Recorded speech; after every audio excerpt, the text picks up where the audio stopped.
Hello, everybody. I'm super excited. I got Mark Gober back, somebody I always love to dialogue with because he's deep, wide, and a cool guy. I'm sure you know that from listening to my podcast with him and hopefully reading his books or listening to his books on audio. And today we're going to get into a recent plant medicine experience that Mark had. And we'll tie that into his book and into the upside down cosmos, rethinking the Big Bang, heliocentrism, the lights in the sky, and where we live. So in this podcast, we will juxtapose our personal healing, mystical experiences and our own cosmology.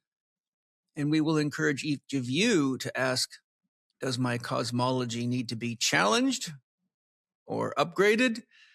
And hopefully it'll all make sense to all of us and give us reason for reflection and maybe expand our points of view or make us ask some bigger questions. So Mark, welcome. It's great to have you. Always great to be with you, Paul. Thanks for having me. Thank you. And we'll dive right in. I understand you recently had an ibogaine experience. And if I'm right, that was your first plant medicine experience, wasn't it? I had a few before that, but this felt like its own category. What have you tried before? I have limited experience, but psilocybin, ketamine,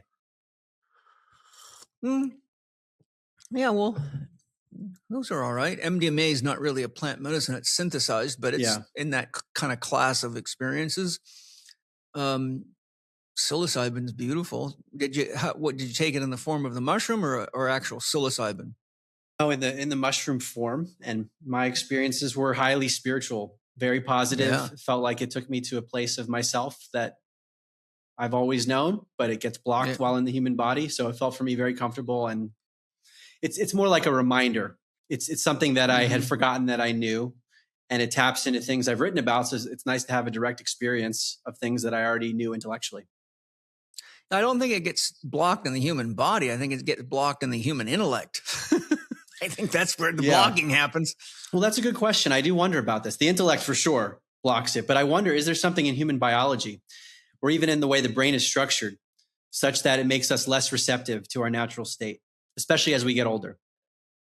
Well, I think if you look historically, you can use Gene Gebser's structure stages of consciousness as a great model for that.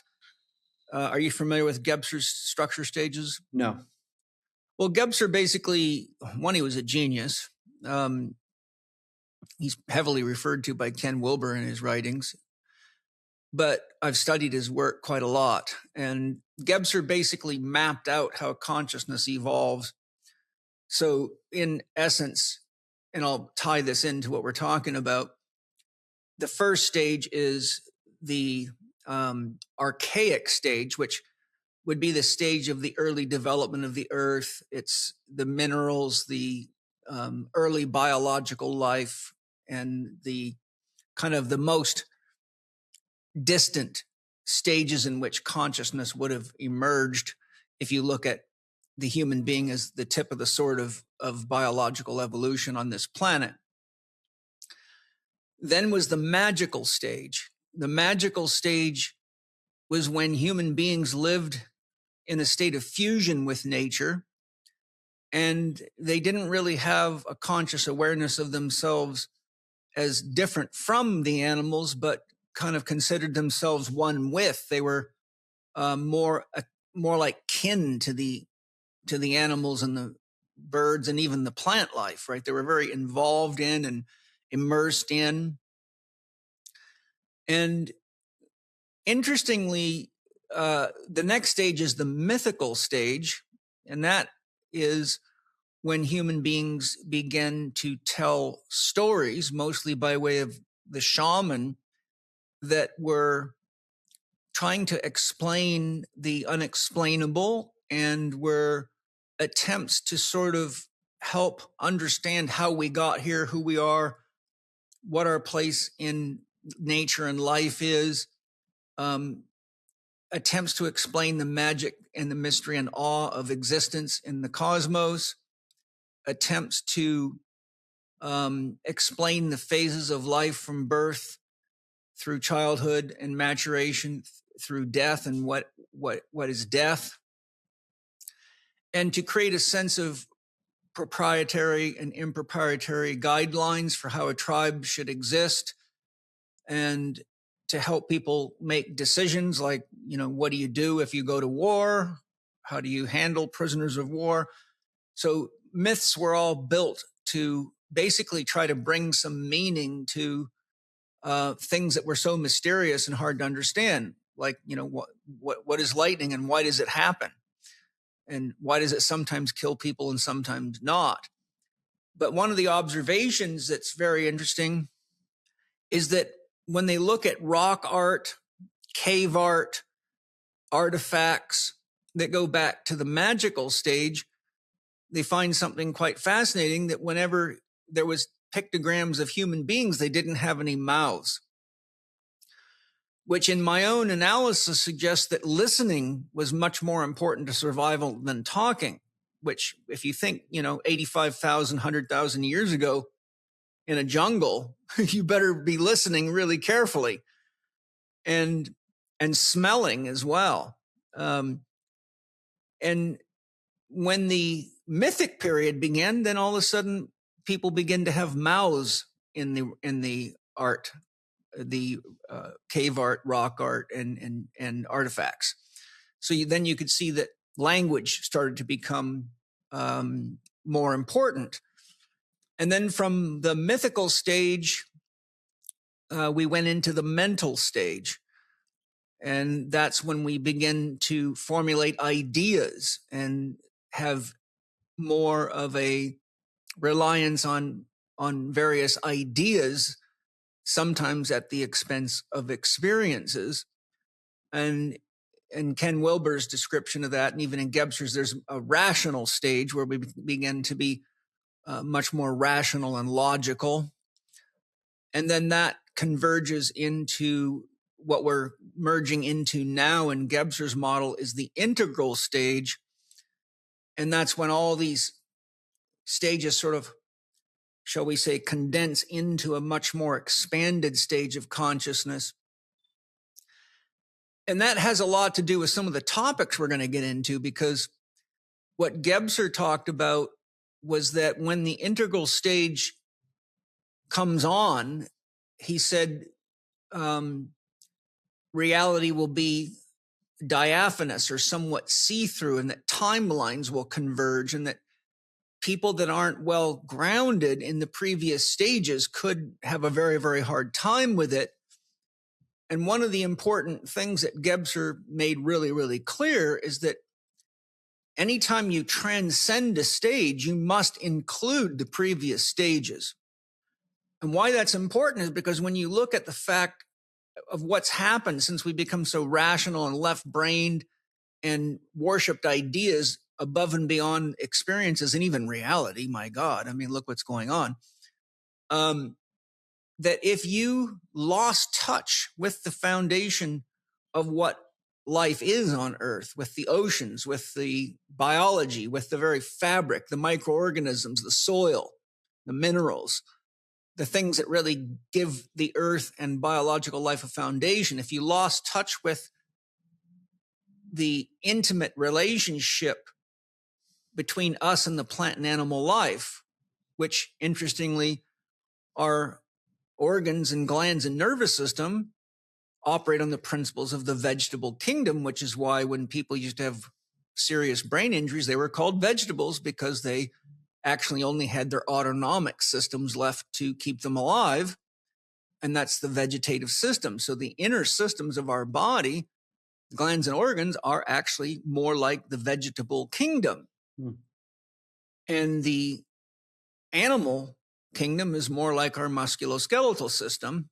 So we have the mineral, the microbiome, we have the plant, the glands and the organs, and we have the animal, the musculoskeletal system, converging in through the limbic system, which comes up to become the front, the cortex, the higher part of the brain, which is where we get all these strange ideas that, destroy the foundation. So Gebser was warning that if you transcend but you don't include, then you are going to create serious problems for yourself. And so here we are coming into the integral age with AI and very advanced technologies and a million ways to destroy everybody on the planet and fifth generation warfare. Yet we have forgotten the importance of taking care of the planet. We've forgotten how to eat properly. We've forgotten about protecting ecosystems. And we are now in a situation where you and I are having conversations about important things. And so when we're talking about the plant medicine concepts, I think the plant medicines, as you know, they break down the default mode network, which is the ego's network, which creates the illusion of self relative to other, or self as different or separate from other. And Terence McKenna, in his book Food of the Gods, says that, that native societies used mushroom ceremonies on seasonally or for things like new moon and for ritual practices to get together to purposely break the ego down, to regain and remember their connection to all these developmental aspects of ourselves.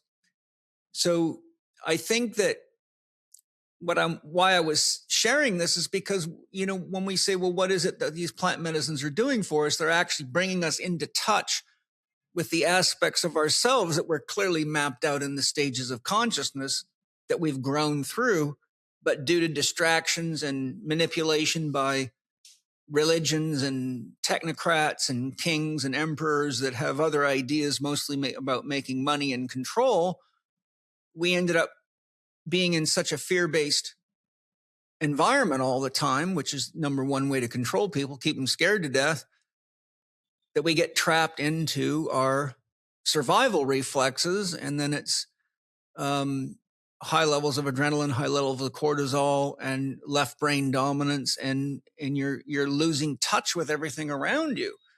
And you're losing touch with your intimate connection to everything. And so the point being is that the plant medicines rekindle that connection. And all of a sudden you realize that you are one with the river, the creek, the stream, the ocean, the sky, the air that you're breathing, the sun that's shining, and the people that you love. And, and even you're much more likely to believe in the teachings of Jesus with 5 grams of mushrooms in you than you are without. Mm-hmm. Because, love thy enemy as thyself is one thing when your ego's turned on, and it's another thing when your mushrooms are teaching you. But anyhow, hopefully that little expose was helpful in some way. Yeah, I mean, I resonate with that strongly, that these medicines help us reconnect. It's less a revelation. It's more a remembering of things that have been obscured. And it's a wild concept to think about, especially coming from my background of former atheist, agnostic, and my path was very much on the intellectual side, learning about the science of consciousness and not having had these experiences until much, much later in my journey, which really validate the intellectual experiences. But the core concept that I keep thinking about is there are things that I know that I forgot that I knew. There's an amnesia. Mm-hmm. And that is built into the human experience. And there's so many people walking around not even knowing that there is an amnesia. And that seems to be the core. If we get to the core of the issues in the world and the ignorance, to be frank, it's ignorance. That's what it boils down to. It does. I think too, from a therapist perspective, I mean, if you look at depth psychology and Freudian psychology, and you look at the nature of repression, it's almost always something that we're afraid of or something that's traumatized us that we, at some level, don't feel ready to be able to confront, that leads to repression. And when we look at the history of human beings over long periods of times, it's rife with wars, with famines, with catastrophes, and then there's all sorts of stories of metaphysical or spiritual or religious ideologies that have everything in them, from alien visitations to clashes in the stars to volcanic eruptions to tectonic plate shifts to collapsing mountains and homes. And in other words, I think there's a lot of protective forgetfulness. And I think there's so many layers. It's almost like you'd have to do an archaeological dig in the human psyche. And it might take a long time to really excavate all that stuff. It would be like trying to dig up Göbekli Tepe from scratch or something, or ancient pyramids. And then, you'd have to say, well, how would we handle that? Then on a completely different level, and I've explored this a lot in my own life and in my own work with countless patients, and through the use of plant medicines and through meditation and Tai Chi and other things. And that is the fact that if one subscribes to the concept of reincarnation, which I do for a lot of reasons, I know from reviewing many of my own past lives that I've been involved in massive wars and had to kill a lot of people and had been killed. I have had experiences as a native and got, in one situation, actually in two different situations, but one that was very profound when I went through the regression was that Christians came and tried to convert my tribe to Christianity, and we didn't want to do it, and the shaman didn't want us to do it, and we knew there was something wrong with it. And when we wouldn't convert, they locked us into a wooden building, closed the doors, and lit the building on fire, and we all burned to death. So the point being is that if we take everything we've just said plus the trauma from reincarnation, if the soul was to allow all that stuff to bubble up, most people would be locked up in a psych ward. And if you study Stanislav Grof's work, with, his long history of using LSD first and then various other psychedelics, and then he developed psychotropic breath work because they wouldn't let him have access to LSD. So he found he could do it through breath work. But one of the most common things is that people have to confront these things, from birth traumas to past life traumas to all the way to encounters with archetypes in the collective unconscious. So I think that there's quite a lot inside of each human soul and inside the collective. And I think that I know from being a therapist that it's very important to work with the given life that we have. And so many people are really suffering from childhood trauma, physical abuse, mental abuse, emotional abuse, sexual abuse, religious abuse, and weaponization. And there's so much in one lifetime, people can barely handle it. But to your point, I think that if you say, okay, what's the effect of not healing the trauma in a given lifetime? Well, it's pretty significant. Leads to a lot of addiction, a lot of drug use, a lot of violence, a lot of homelessness, a lot of instability in relationships, marriages falling apart, kids not being parented effectively, drug addictions. Well, my God, what happens if we start excavating it all? And I think that's one of the dangers of going too deep on plant medicines, because I can tell you from personal experience, you can end up in the collective unconscious, and there you can confront not only the history of humanity, but the history of all life on the planet. And having been there multiple times, I'll tell you what, it takes paratrooper grit to be able to stay there and be present with it. It's one of the most intense experiences I've ever had in my life. But the good news is I think that we have tools now, right? And we can do what you've done. And so I didn't intend to take us on this long segue, but I think it's important to the context of our dialogue. But I'd love to hear about your ibogaine experience, unless you have things you want to add to what I just shared. Yeah, I appreciate the context. And I want to give a little more context just from my lens, which is that these medicines are tools. They're not the only ones. And for each person, one might require a different tool. And the setting that's involved, the mindset of the person, there are so many things that need to be in the right place, because there are dangers to this stuff. And I was cautious on this stuff for a long time. I still am. And so to me, actually, this conversation, I hope it's about the lessons gleaned more so than being an advocate to say that everyone should do this. I think everyone should make their own assessments. I'm not saying don't do it, just make your own assessments, because there are real risks to this stuff. And like you say, Paul, where it can bring the psyche, one needs to be ready for what could be unlocked. Yeah, for sure. And it requires skilled help. Yeah, skilled help. Because a person could go in many different directions once on this medicine, and you need someone that's flexible and knows what the different archetypes are, for example. Yeah.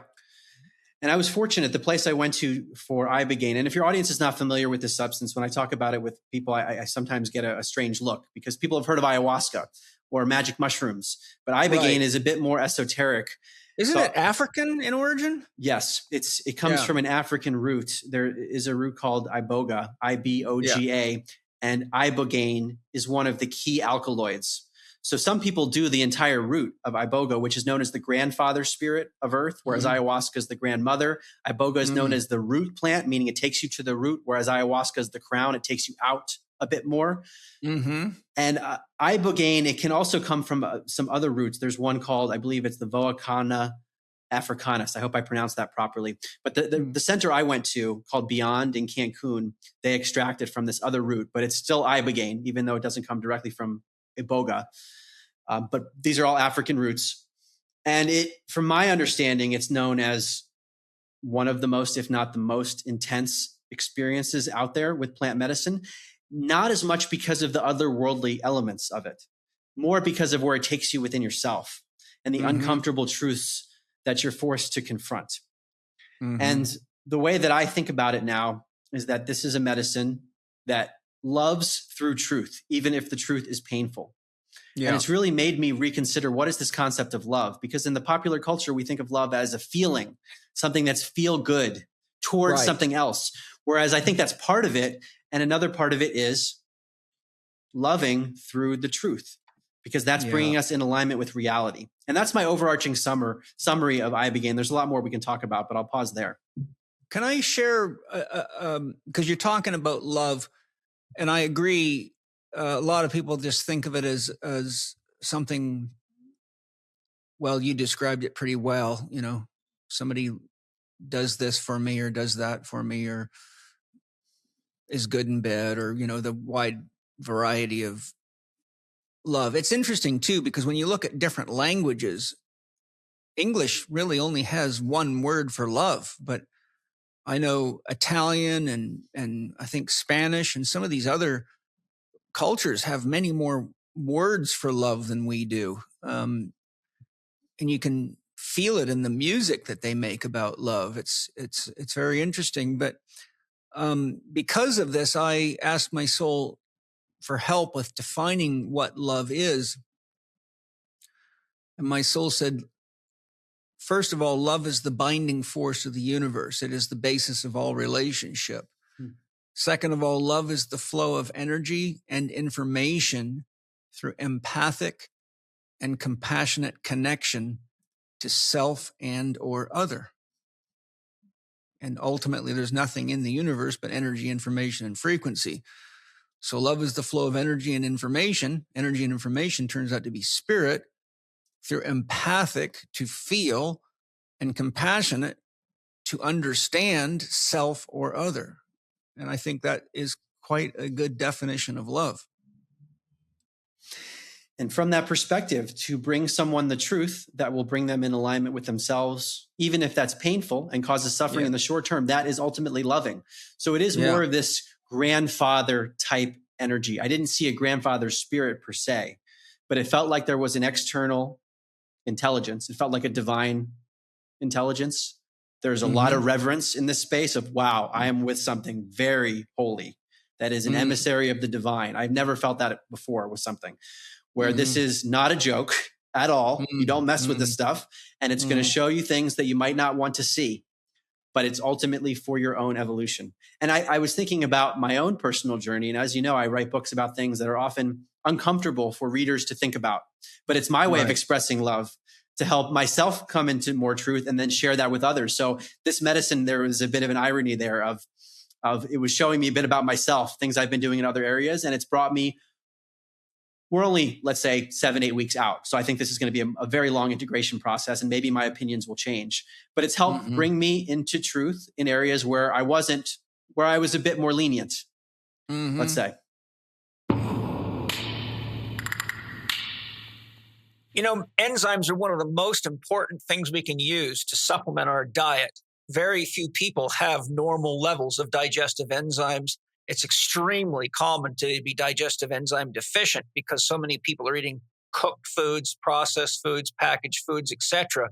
The best digestive enzymes I've ever found are Masszymes by Bioptimizers. And one of the things I like about them is not only are they the most advanced technology for how they're produced, the science behind them, but I take them on an empty stomach every morning and every night as proteolytic enzymes to help clean my body. So I've got Wade here, who's the formulator of these enzymes, to tell us how do they work as digestive and proteolytic enzymes, because today I think we really need to be supplementing with high quality enzymes. So Wade, what's unique about Masszymes? Well, one of the interesting things is undigested protein is one of the biggest contaminants that cause problem for people, whether it's in their blood or inflammatory conditions or even impairing recovery. And it's quite common amongst athletes who have high protein diets, interesting enough, who are looking to add recovery, but they're not breaking down their protein effectively. And that was my case way back in the day as a former bodybuilding champion. So we set about cultivating and developing an enzyme formulation that handled all of the amino acids in a pH range from 2 to 12, as well as providing an assortment of assistant enzymes. In other words, it doesn't just break down protein, it handles carbohydrates, it handles fats, it handles fibers, a variety of different things, and they work synergistically together to make sure that you can break down just about any food and digest it properly. Now, when you talk about the difference between enzymes, there's digestive enzymes and systemic enzymes. Systemic enzymes such as like nattokinase or serrapeptase. Well, they don't help break down digestion, but they can break down inflammation or inflammatory conditions, undigested proteins, or scarring tissue inside the body. Well, it turns out when you take Masszymes on an empty stomach, it works exactly the same way. It will go into the bloodstream and now works as a systemic enzyme, reducing inflammation, accelerating recovery times. Matt just tore his Achilles tendon and made a full recovery after surgery within a few weeks, which they expected for many months. He was taking as many as 100 a day. Now, I'm not suggesting people do that, but this was an extreme condition. And the bottom line is Masszymes is great for recovery, for cleaning up undigested proteins in the system, as well for digesting just about any meal. If this isn't the best digestive enzyme or systemic enzyme that you've ever taken, you get your money back. That's the Bioptimizer guarantee. Spirit Gym with Paul Chek listeners can get 15% off their purchase of Masszymes by going to bioptimizers.com/Spirit Gym and use the code PAUL15 at checkout. You can choose from 3 different sizes, and in addition, Bioptimizers always have special bonus gifts and additional savings when you get multiple bottles. So go to bioptimizers.com/Spirit Gym and check out Masszymes. I think that's true of all plant medicines. I haven't done ibogaine. I know it is helpful. I've had people that had addiction problems that were very well helped. I mean, completely helped by it. I had one client that just, no matter what, could not get his, for lack of a better term, shit together and just kept falling all over himself. And, you know, at that time, like 35 or something, still living with mom and dad, and just kind of like the conundrum that young men are in today. And did an ibogaine ceremony, and it just knocked the man right into him and straightened him right up. And so from the people in my own circles and connections I have, I know that it is a very effective plant medicine and that it does help people a lot, and that it's a very different experience than the other medicines too. That's one of the things that keeps coming up, is it's not like ayahuasca or mushrooms or DMT or any of them. That's been my experience for sure. And the center I went to, it's a high-end facility called Beyond, BEOND in Cancun. And I spent 10 days there. The medicine was only 2 of the days. There was a flood dose, which is the maximum safe amount you can take based on your body weight, and then a fractional dose. And depending on what someone's dealing with, there might be more doses. So there were many people there with chemical dependency, alcohol addiction, some very serious issues. And I got to see firsthand what the medicine did for them. Granted, it was only in the period that they were there. I don't know what happened when they went home, but it was pretty remarkable to see. And I think this facility Beyond, as a healing center, does a very good job. To your point, Paul, that the people involved need to be astute. They need to understand what's going on to help people through the process. And this facility, it's a medical facility because there are potential issues with the heart from ibogaine, and they screen you with an EKG to be very careful with that. But also in terms of the coaching there, I spent the first 4 days with coaches doing acupuncture. And even before getting there, there was a lot of work to be done. And now I understand why, because you are communing with this very divine intelligence. You take it seriously. And I felt like actually when the medicine kicked in, that it was almost rewarding me because I had done a lot of work, and it was going to help bring things together in a way that I had not been able to do. But because I had done so much work and surfaced so many things, it had the material there. There were other people I talked to who did have positive results in terms of their chemical dependency, or they felt better in terms of peace. But they said, well, I didn't really have much of an experience. Or, yeah, I just sat there and it was pretty peaceful. I had one friend who went, no experience at all. Doesn't mean the medicine didn't do anything. But for me, it was doing things, and I got to intellectually see a lot about myself. So it was very profound. Well, there's a wide variety of differences in the biochemistry of human beings. There's people, for example, that can smoke marijuana and don't get stoned or have any effect at all because their cannabinoid systems just don't have many receptors, where there's other people with lots of receptors, and even small amounts of marijuana can take them on a shamanic journey pretty much, and I think because of that, I think that's true of all the medicines. So I think there's unique differences in people, and there's there's as many different psyches as there are human beings on the planet, and everybody's encounter with each of these spirits, if you will, is going to be very different depending on numerous factors in their psyche.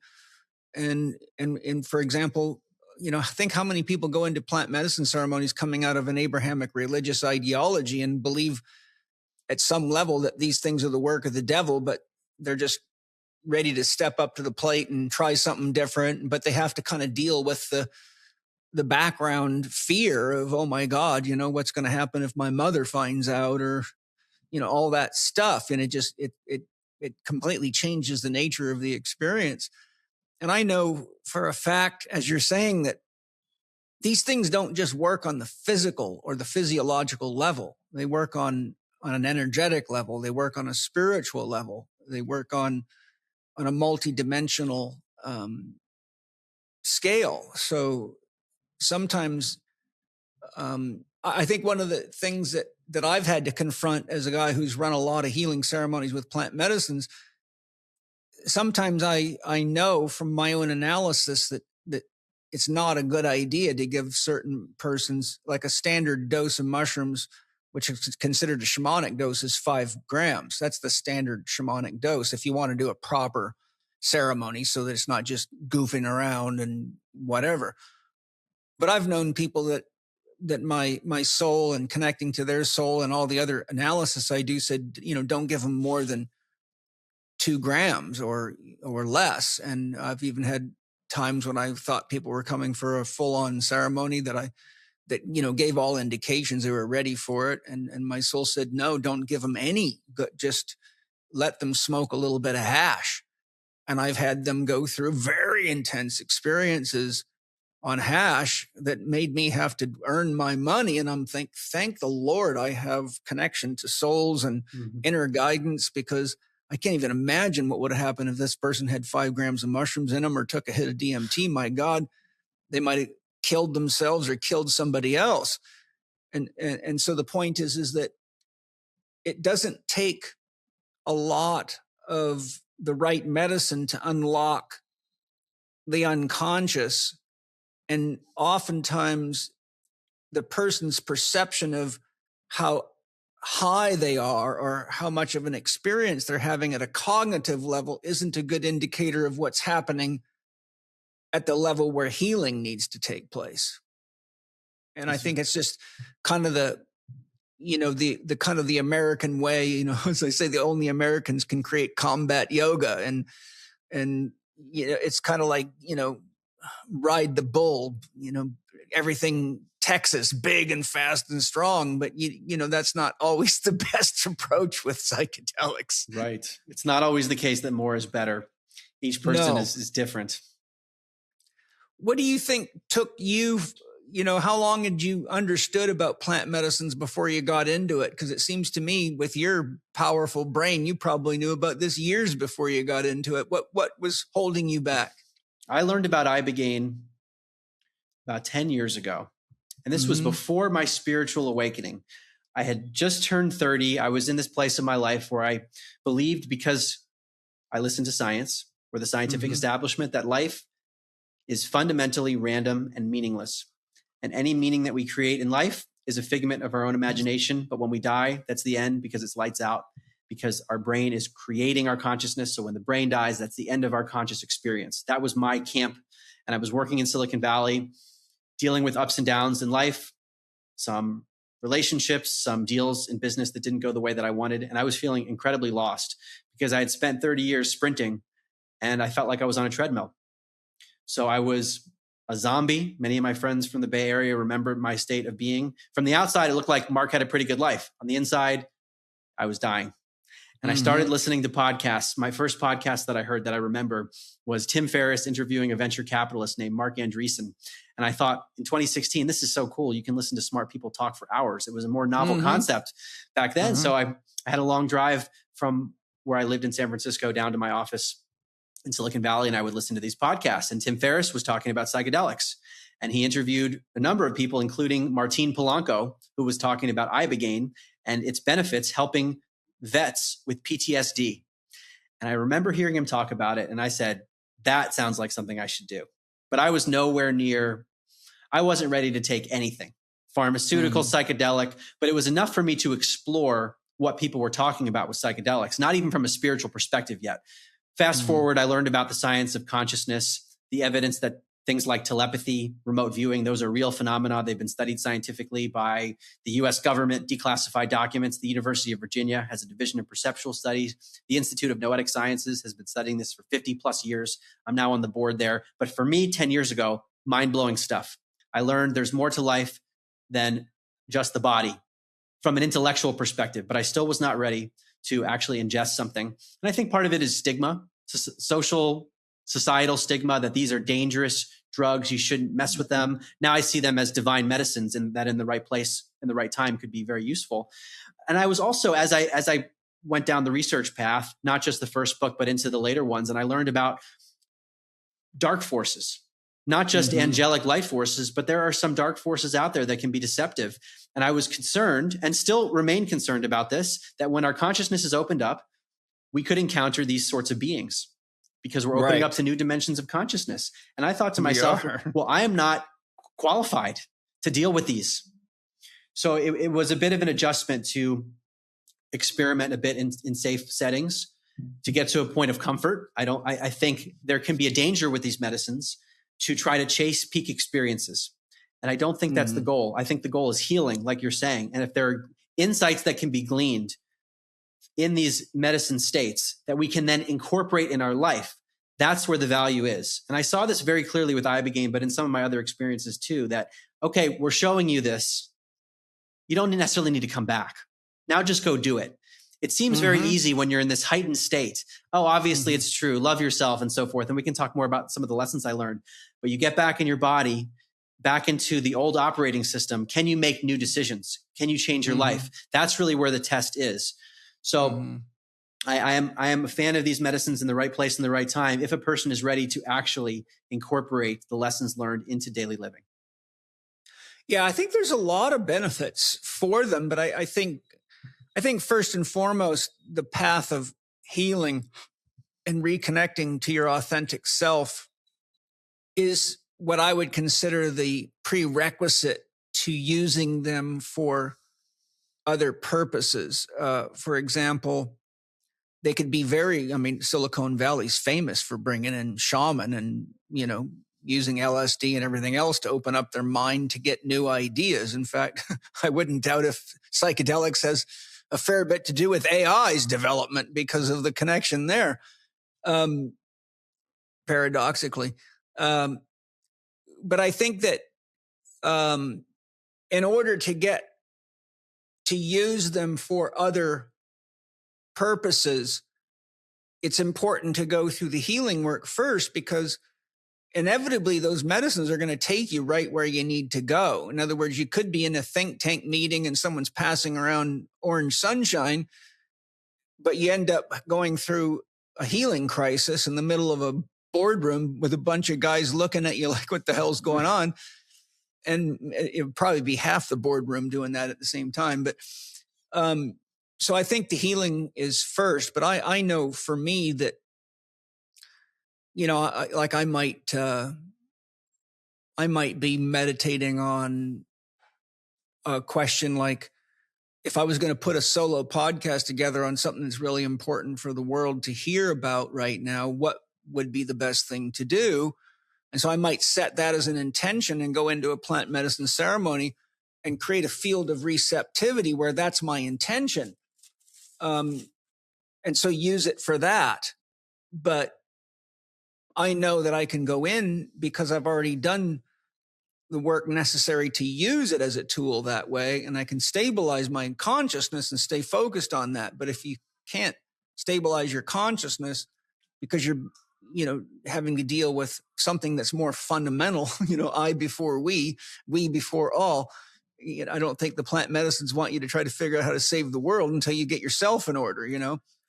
But I'd love to hear about some of the things that you've learned from these experiences, whichever ones, ibogaine or any of them. Yeah, and I'm glad we're talking about it from that lens, because I feel more comfortable talking about the lessons themselves than the psychedelics.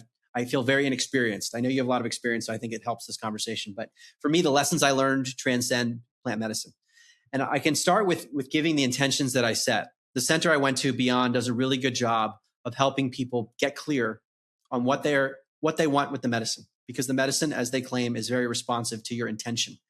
And this has been a 10-year healing journey for me. So I think it probably took me 10 years to even be ready. And that includes in 2020 and 2021, I was meditating on average 5 hours a day. That's a lot. A ton. I mean, I was doing 1 to 2 hour segments. I had done 2 silent retreats, one with Adyashanti, another with his wife Mukti. So I did 10 days straight of 10 hours a day. So I was in this meditative state for a full year and didn't have anything close to what I had even in one plant medicine ceremony. But I give the context because I think it was helpful that I did that. It probably helped my consciousness feel comfortable in these altered states, because I feel comfortable when I'm there. I don't feel out of control. I know a lot's happening, but I feel responsible. And it's probably because of the work that's done before it. So I'm glad you talked about the healing journey that precedes doing the medicines. Well, if I could just interject something there, I think one of the reasons a meditative practice is so important as a precursor to a plant medicine experience, and there's a number of my clients that I've worked with that I kept them in therapy with me for 2 to 2.5 years before I would take them on a plant medicine ceremony, because I knew that they were not capable of managing their own mind, and that to give someone plant medicines that can't manage their mind and handle, you know, eating well and living well and, you know, managing the kind of daily normal life because their mind is all over the place is a bad idea.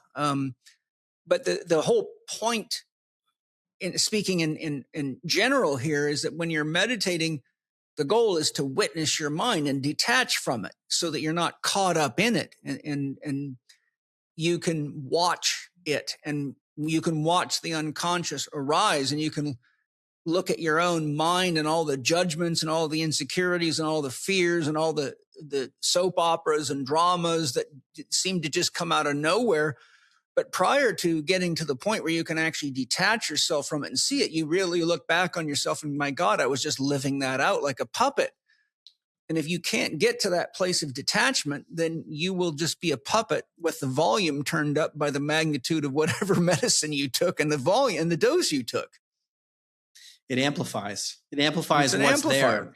So they're all amplifiers. They can amplify fear. They can amplify thought loops. So even when something that's negative, so to speak, is amplified, it's still valuable because then you see the pattern more clearly. Oh, absolutely. And you can say, this is something I need to work on. But for me, going into this journey, I set 4 intentions. I asked the medicine, show me how to serve God. Excellent. Show me how to love myself. Beautiful. Show me how to receive and give love. Show me how to be fully authentic. And show me any blocks getting in the way. Those should be 4 intentions everybody starts their day with. Those are right in my prayers every day. I'm grateful to hear that you were wise enough to set those intentions. I think if I was to guide people in ceremony, those would be the 4 things that I would want them to orient themselves to. And for me, it felt like those 4 intentions, which are interrelated, but they relate to any issue that I have had or will have in my life. I could tie it back to one of those 4 things. And I felt like that was the best way to get the most out of the experience. And when the medicine kicked in, it basically just pulled up those 4 intentions. Show me how to serve God. Show me how to love myself. Show me how to receive and give love. Show me how to be fully authentic, and show me any blocks in the way. It was responsive. It said, okay, this is what you came here for. This is what we're going to give you. And well, I'd like you to expand on whatever you're willing to share. Yeah. Because, for example, the question of show me how to love God's loaded because it comes wrapped in the baggage that someone thinks God is. And so unless the medicine actually blows that ideology apart, it could be a tricky ride there. So I'd love to hear what the medicine said about that one. Yeah, about serving God. Well, the answer to all the intentions was ultimately love. Yeah. Which is, again, complex, as we discussed before, because love is a multifaceted thing. So what I gleaned was that the way one serves God, and we could probably spend a long time defining what God is, but the way I was using you can't with language, but the way I think about it is whatever it is that is the benevolent source of reality. Yeah. The thing without which I would not exist, the source of my own existence. That's what I'm referring to. And the way I think about it is, well, if this thing is the source of my existence, meaning I wouldn't even exist if this weren't there, then what else could be my purpose in life other than trying to serve that source in some way? And that's why I asked that question, show me how to serve God. And the answer was love. And that makes a lot of sense. And to me, that is, well, expressing truth, being loving, being compassionate. But I think truth is a big part of it. Being truthful to myself, and no matter what, at all costs. And that's another one that is tricky today because of the kind of the cultural programming. I don't need to tell you, but like when we've got a population that's having a hard time distinguishing a male from a female and believes there's no such thing as truth, and this is the structure stage of consciousness that Ken Wilber calls sick green, confused people. But what came to my mind, I wanted to share with you before I forget it is, I don't know the source of the quote, but I was in a meeting with my Spirit Gym students and I was asking them, what is your definition of God for part of the healing work we were doing? And actually it was Karina Krepp, one of my favorite students and friends.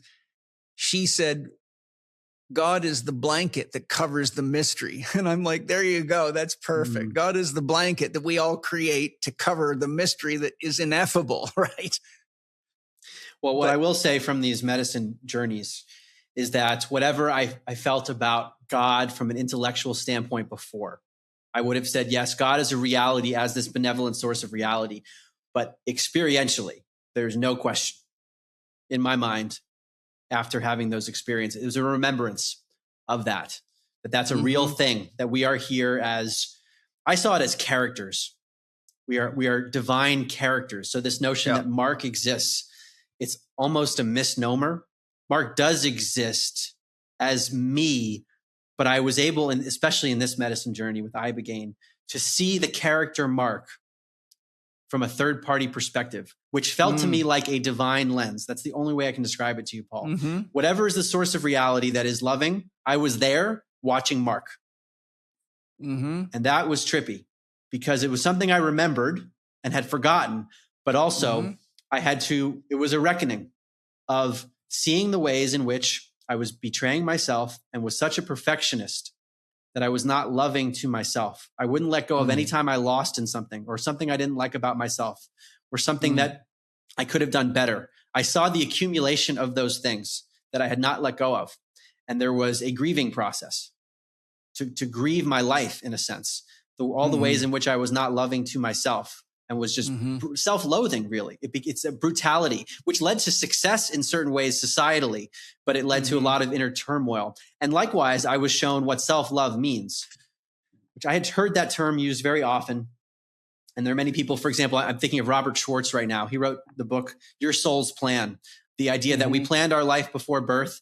And when he spoke with many different people who were dealing with their pre-birth planning, in his case, it was either through hypnosis or working with people who channeled, the theme they were all dealing with was self-love, no matter what their challenges were. So this has been a big topic for me intellectually, and I never understood it. Now I see self-love as looking at yourself as a character through the eyes of the divine and being very compassionate to yourself. So I got to see myself as a third party, and I saw where I was very hard on myself, and I saw the self-loathing.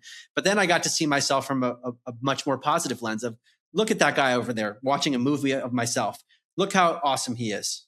Not the way that I might normally talk about myself, but I could see it from this third party perspective. And that was very profound. And in that state, it's very easy to be there. But I look at it like trying to hold on to water. There's something ephemeral about it. Even when I was coming out of the flood dose journey, I know it was there, but it's only an essence of it. And I'm trying to hold on to that essence to help myself remember the self-love, even if I'm not fully there in terms of where my consciousness is.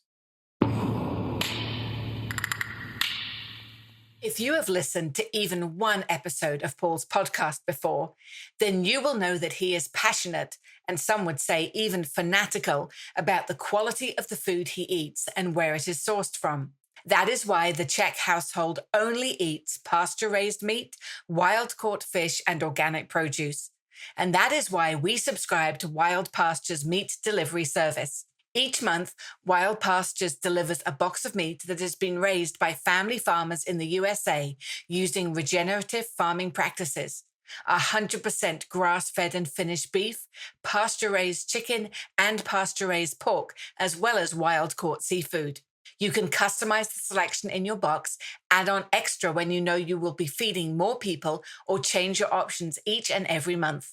You might be thinking that this will be too expensive for you, but Wild Pasture's mission is to offer the highest quality meat at the lowest prices because they want to transform the meat industry. And that means that more people need to be able to choose meat that is raised right.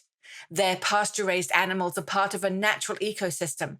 Their farmers use rotational grazing, practices that mimic nature, and so do not need to use synthetic fertilizers, pesticides, herbicides, hormones, or antibiotics. This beautiful process doesn't require the external resources, such as massive amounts of GMO grain, required with environmentally depleting conventional methods. And best of all, the meat and fish taste amazing. And for Paul's listeners, Wild Pastures are offering you 20% off your subscription for life, $15 off your first order, and free shipping.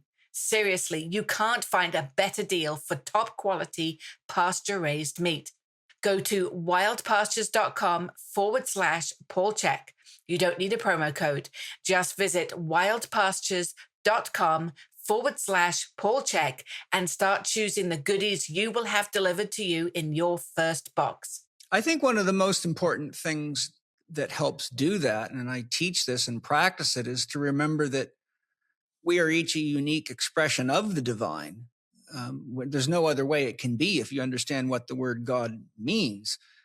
And that, Mark Gober has unique gifts and talents. He has a soul genius that is God's way of expressing a uniqueness, a viewpoint, a vantage point, a skill set, a way of relating, perceiving, loving, and engaging that only Mark can. And, because ultimately the soul is relationships top to bottom, and love is relationships. And, I know how much my life has been enriched by reading your books, and I really look forward to our podcast together because I just really value you as a human being. You know, I love your honesty. Like right now, we're talking about things that for a lot of people are uncomfortable to talk about.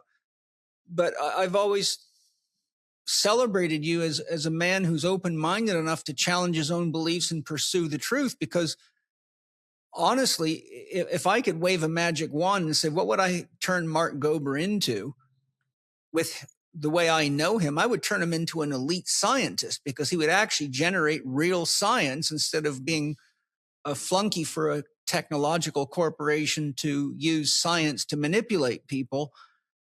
And so I think the point I'm making is that I think where people get lost in ideas about God is they keep externalizing God as something other. And then we're always in this crisis of separation, and it leads to fear. It leads to fear of death. It leads to ideology battles. It leads to isms. It leads to destruction. Religious differences are the number one cause of war and always have been. But when we actually have the chance to really realize that if God is God, there's nothing here but God, and therefore we must be each a very unique expression of God. And all you got to do to prove the uniqueness of God to yourself is ask yourself, is there any two things alike on this planet? No. There's not two grains of sand that are the same. There's no two mountains that are the same. There's nothing, no two flowers. It's even hard to use CNC machines to make things perfectly the same. So the point is that God is totally erotic in its desire to penetrate and create novelty, and it's ultimately has nothing to come to know but itself through itself, which I believe all living beings are attempts to experience some aspect of the divine and go from God's dream into the experience of reality, which is the only way you can validate any perceptible knowing.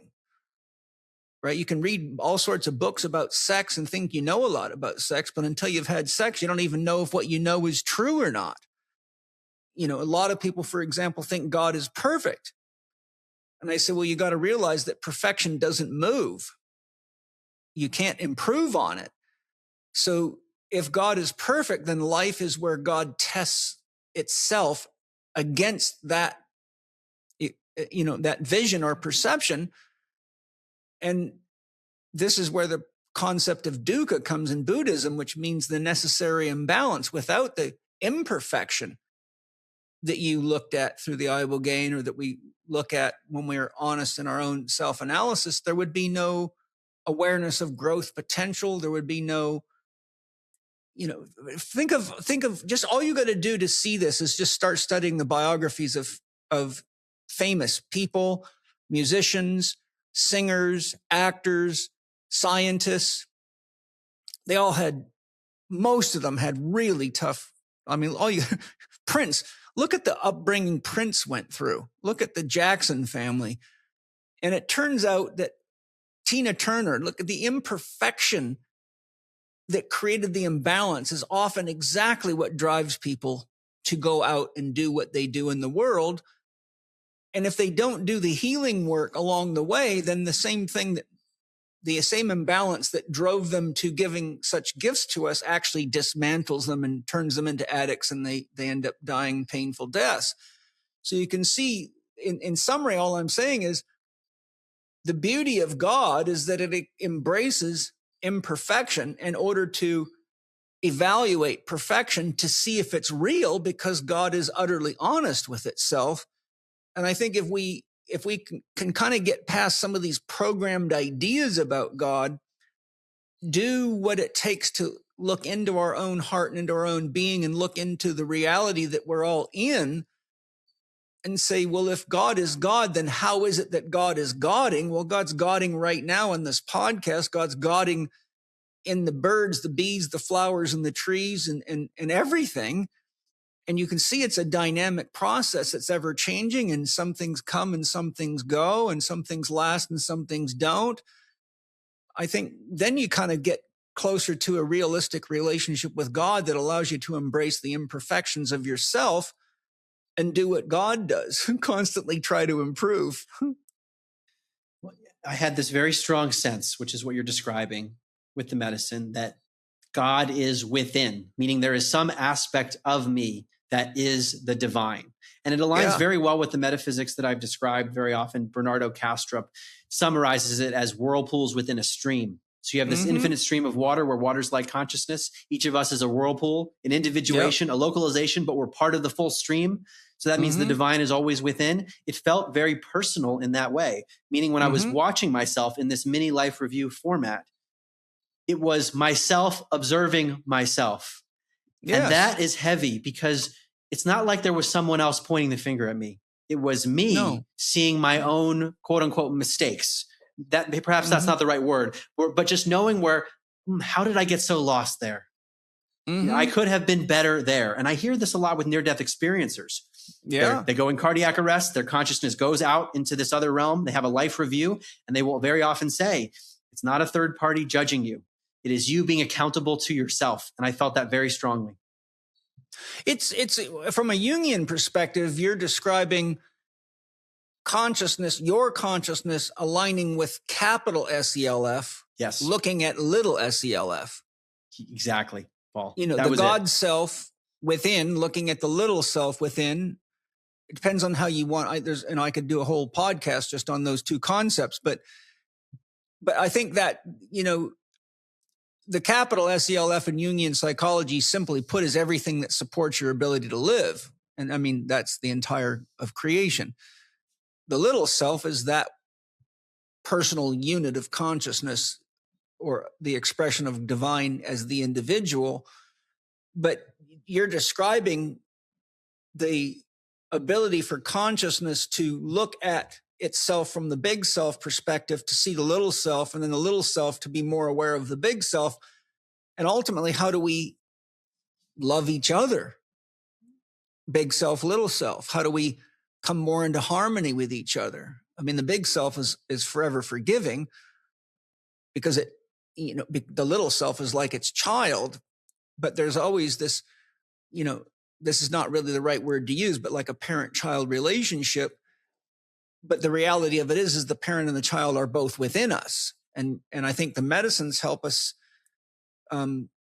more divinely father and more divinely mother the little self that gets caught in the programming and caught in the judgment and caught in the fear and caught in perceptions of isolation and exclusion and separation and, existential crisis and all the things that plague people so heavily today. And I think what you're describing is actually probably one of the most healing experiences a person could ever have. And the problem is that's what religion was supposed to be giving us from the beginning, but it got weaponized so that doesn't happen, because as long as you keep people afraid and in the belief of being a sinner, they're easy to control. And these medicines help heal that. Exactly. There was almost this sparkly quality to the character Mark as viewed from the divine lens, as this is a divine character in a divine play. Yeah. A special being among other special beings, and we need to take care of him.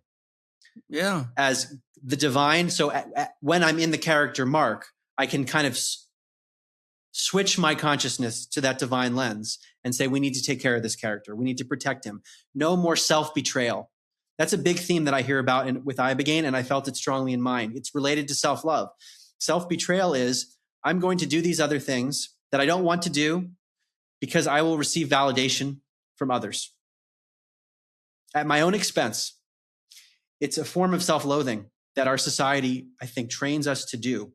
And there's a fine line between selfishness at the expense of others versus taking care of ourselves, which we need to do.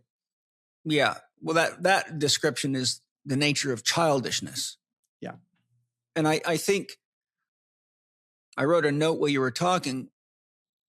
I think if I could summarize the process that you're describing and that I've been through a lot of times and help people through, I think one of the things that true healing by way of plant medicines or any other way that, any form of real love helps you identify what you're not so that you can more fully be who you really are, right? So telling lies is who we're not. Manipulating people is who we're not.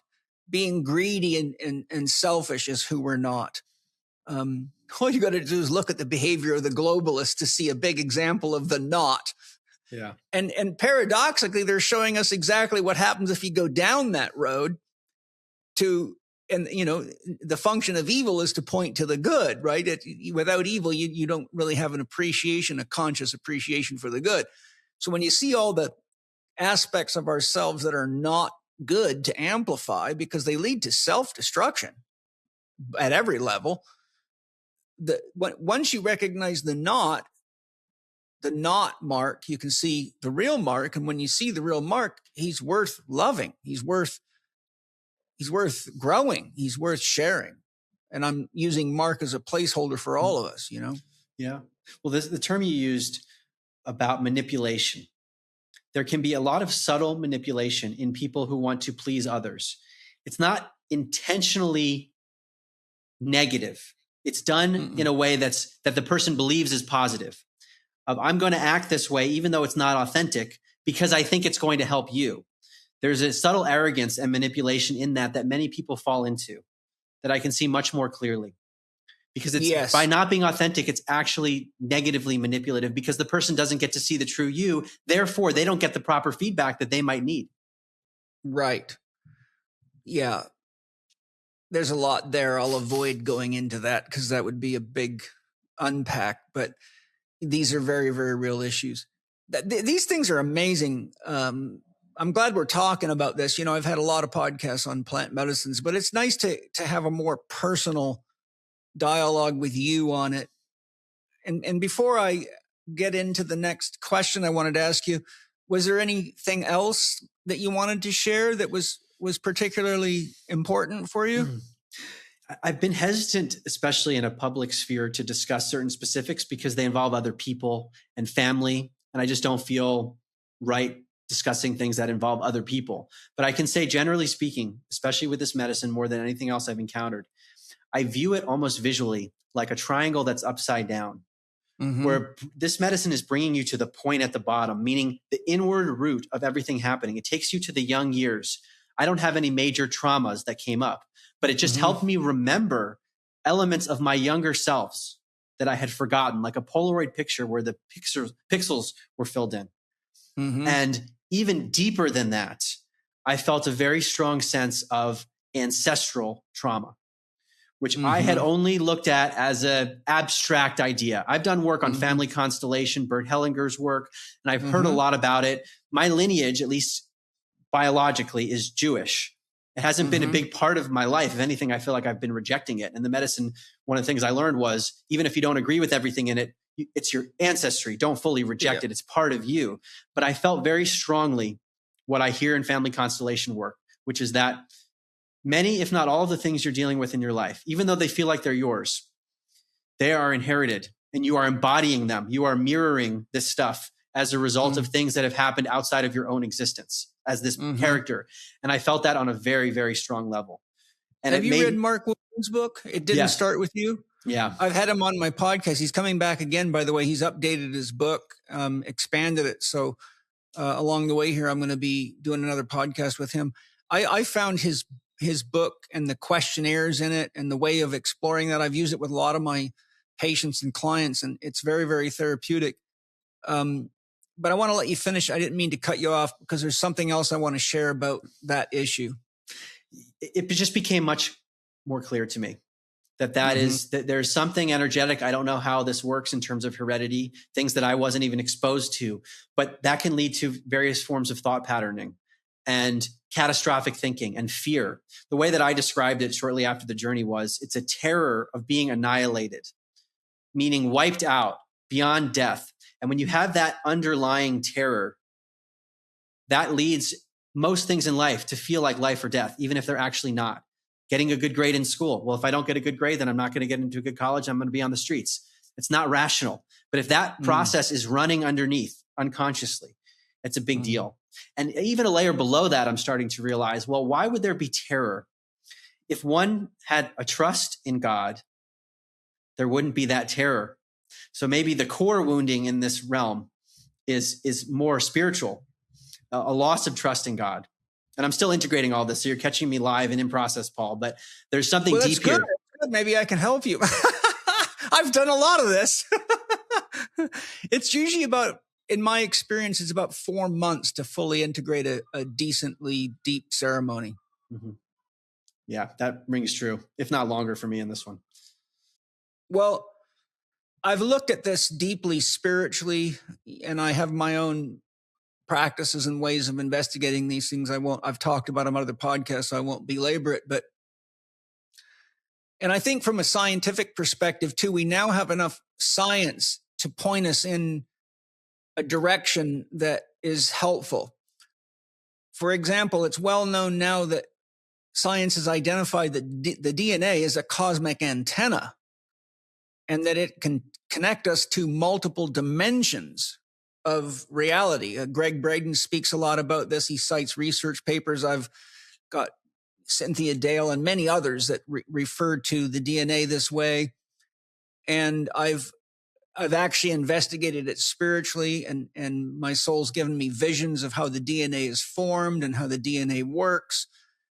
And the DNA sits in a water-based body. When you look at the science of water, which I won't go in great detail to, but let's just say that when you take a DNA structure, which has geometry and scaffolding, and if you study what an antenna is and how it interacts with different frequencies, and you look at Fibonacci sequences and mathematical sequences, and you put all that in water, which has an almost infinite capacity for memory, it upgrades information 1 trillion times a second. It has a frequency range of 65 octaves, which is almost bordering on the infinite. It's massive frequency range.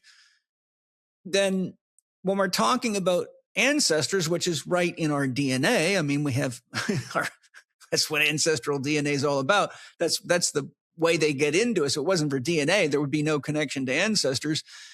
Who we are, how our psyche functions, what we tap into. Then if you take that to Rupert Sheldrake's morphogenic field concept, and you look, for example, Greg Braden years ago was talking about the fact that at that time, the world's most powerful computer was the Cray supercomputer, and it used water as a hard drive. And there's other computers now that use water as hard drives.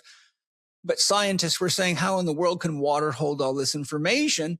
And Greg Braden cited 2 research papers, which I actually tried to get from him through a friend that knew him, but I wasn't able to get that information. But there's a show on Gaia where he talks about it, and he cites these research papers. One of them was, I believe, the U.S. Air Force. But they did research on water, and they found that the water's not actually carrying the information, that it's in resonance with a field, and the field is carrying the information. And if you study Richard Feynman and his field theories, it goes hand in hand with field theory. And so ultimately what I'm saying is that we're, as a soul, we're constantly in relationship with the formative forces through the soul, which is really taps into the root system. If you think of humanity as a tree and our ancestors as the roots, each of us like a leaf or a flower on the tree, just like the flowers can't exist without the nourishment of the roots. You could say that our psychic roots are in our ancestry. All the experiences in the collective unconscious were the experiences of our ancestors, and each of us has a unique evolutionary family history, which is testable by DNA. You can see that if you look at that, that if you think of the DNA as a cosmic antenna that's tapping into, instead of morphogenic fields, call it soul groups or fields of souls. And my research in that has shown that souls tend to evolve in groups. They grow together. That each of us is actually carrying forward the positive traits and the challenging traits of our ancestors.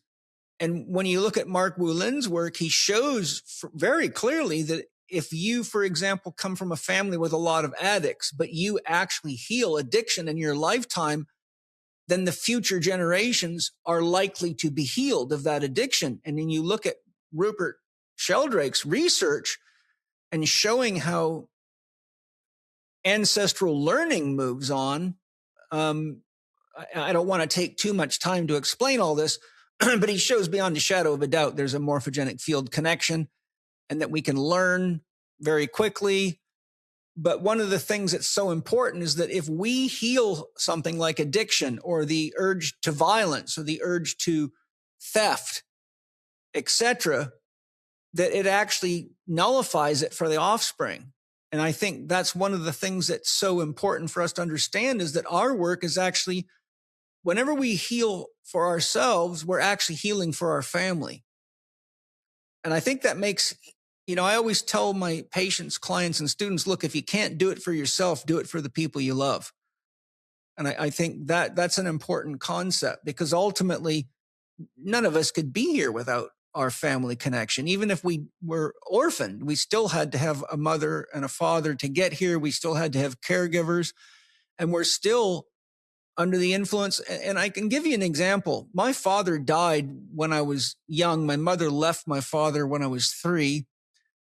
And I remember one time when I was probably 8 or 9, and, my father had been gone for a long time. I probably only saw my father a few times in my whole life before he died. I don't remember what I was doing. I was doing something in the front yard, maybe riding my dirt bike or whatever. My mother was looking at me and she started to cry. And I said, Mom, why are you crying?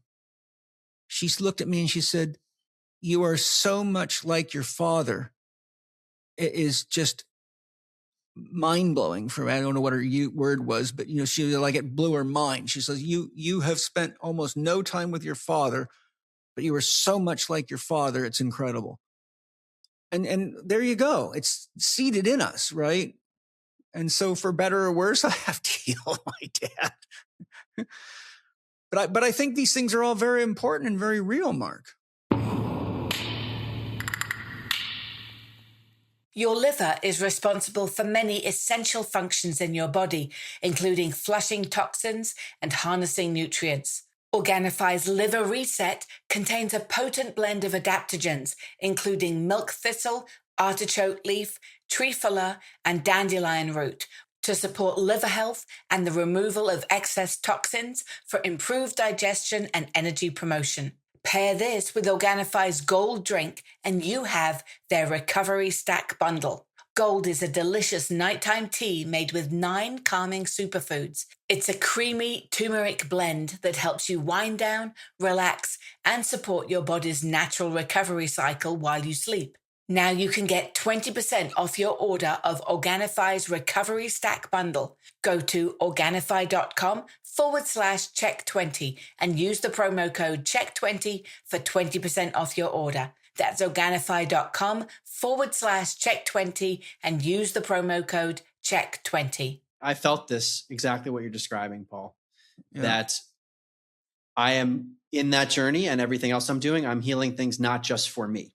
There is a cosmic metaphysical ripple that extends in the lineage and probably beyond that. It was a very clear message. And another thing just a few other things I want to mention about the experience. Please. One is that I became someone who had a trauma in this person's life. And I got to experience that person's pain. Mm-hmm. In other words, I developed more empathy and compassion because I understood for this person, because of this person's pain that they went through. I got to feel what they were going through. And somehow the medicine... Are you talking about yourself as this person or somebody else? Someone else. Oh, okay. Someone else. Okay. So somehow in the medicine enables that. Of course this it does. Empathic, which that was pretty wild, but also a big revelation to understand more deeply, okay, this is what the person was dealing with. And now I can understand this person much better. Absolutely. It takes us a long time even to understand our own parents. Yeah.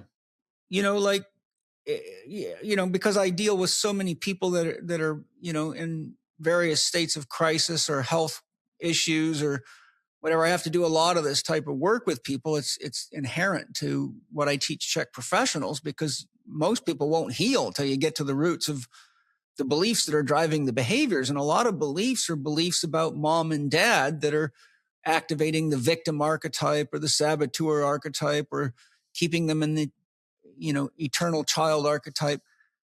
But it often takes until a person, for example, when a person becomes a parent, usually all of a sudden, after about a year or two of being a parent, they go, oh my God, now I know why my mom was grumpy all the time, or my dad was short-tempered at the end of the day and didn't want to talk to us. He was just burned out.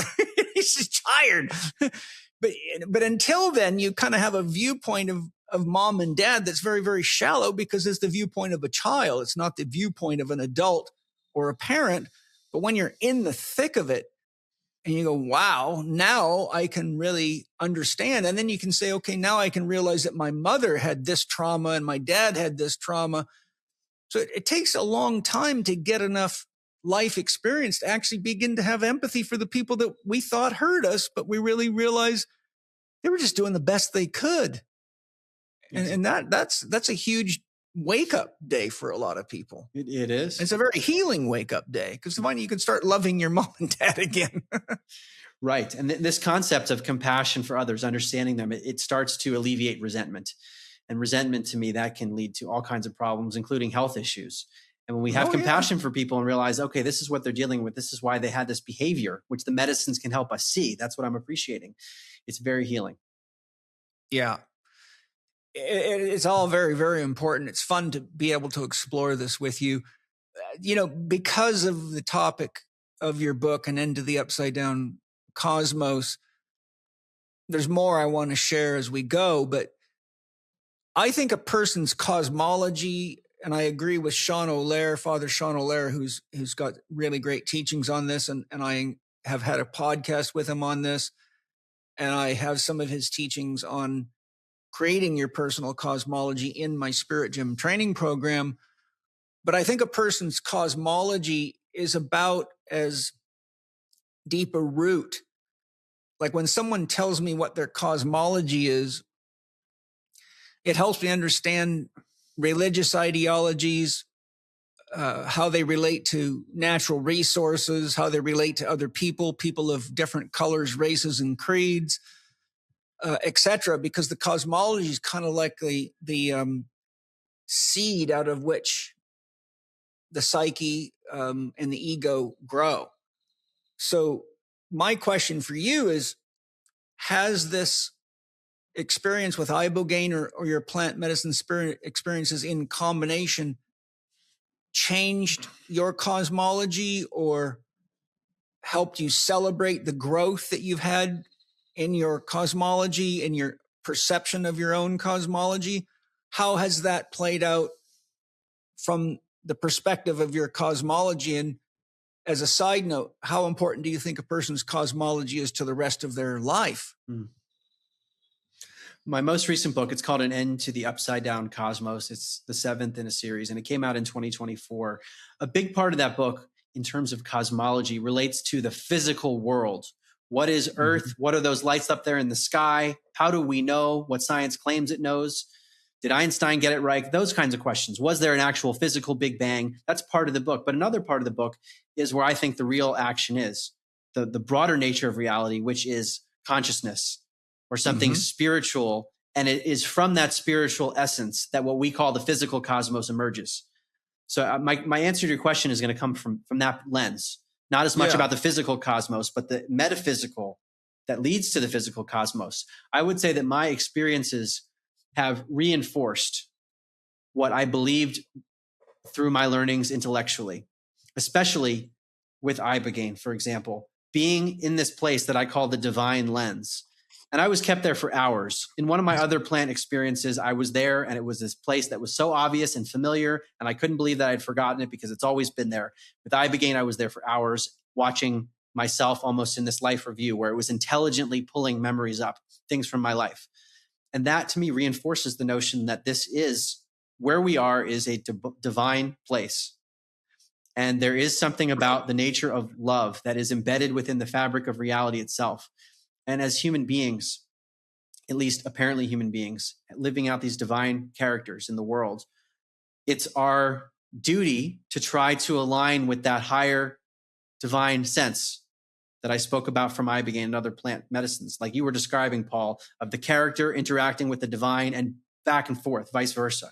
I see that much more clearly now as the purpose of existence. And authenticity is a way in which all of this is expressed, is doing the things that are natural to us, letting the divine flow through. So whereas before these were intellectual concepts that I took very seriously enough to leave my job and a very stable career, but now it's a level of seriousness of, oh, yes, of course, it's love and fun and joy, but it's not a joke.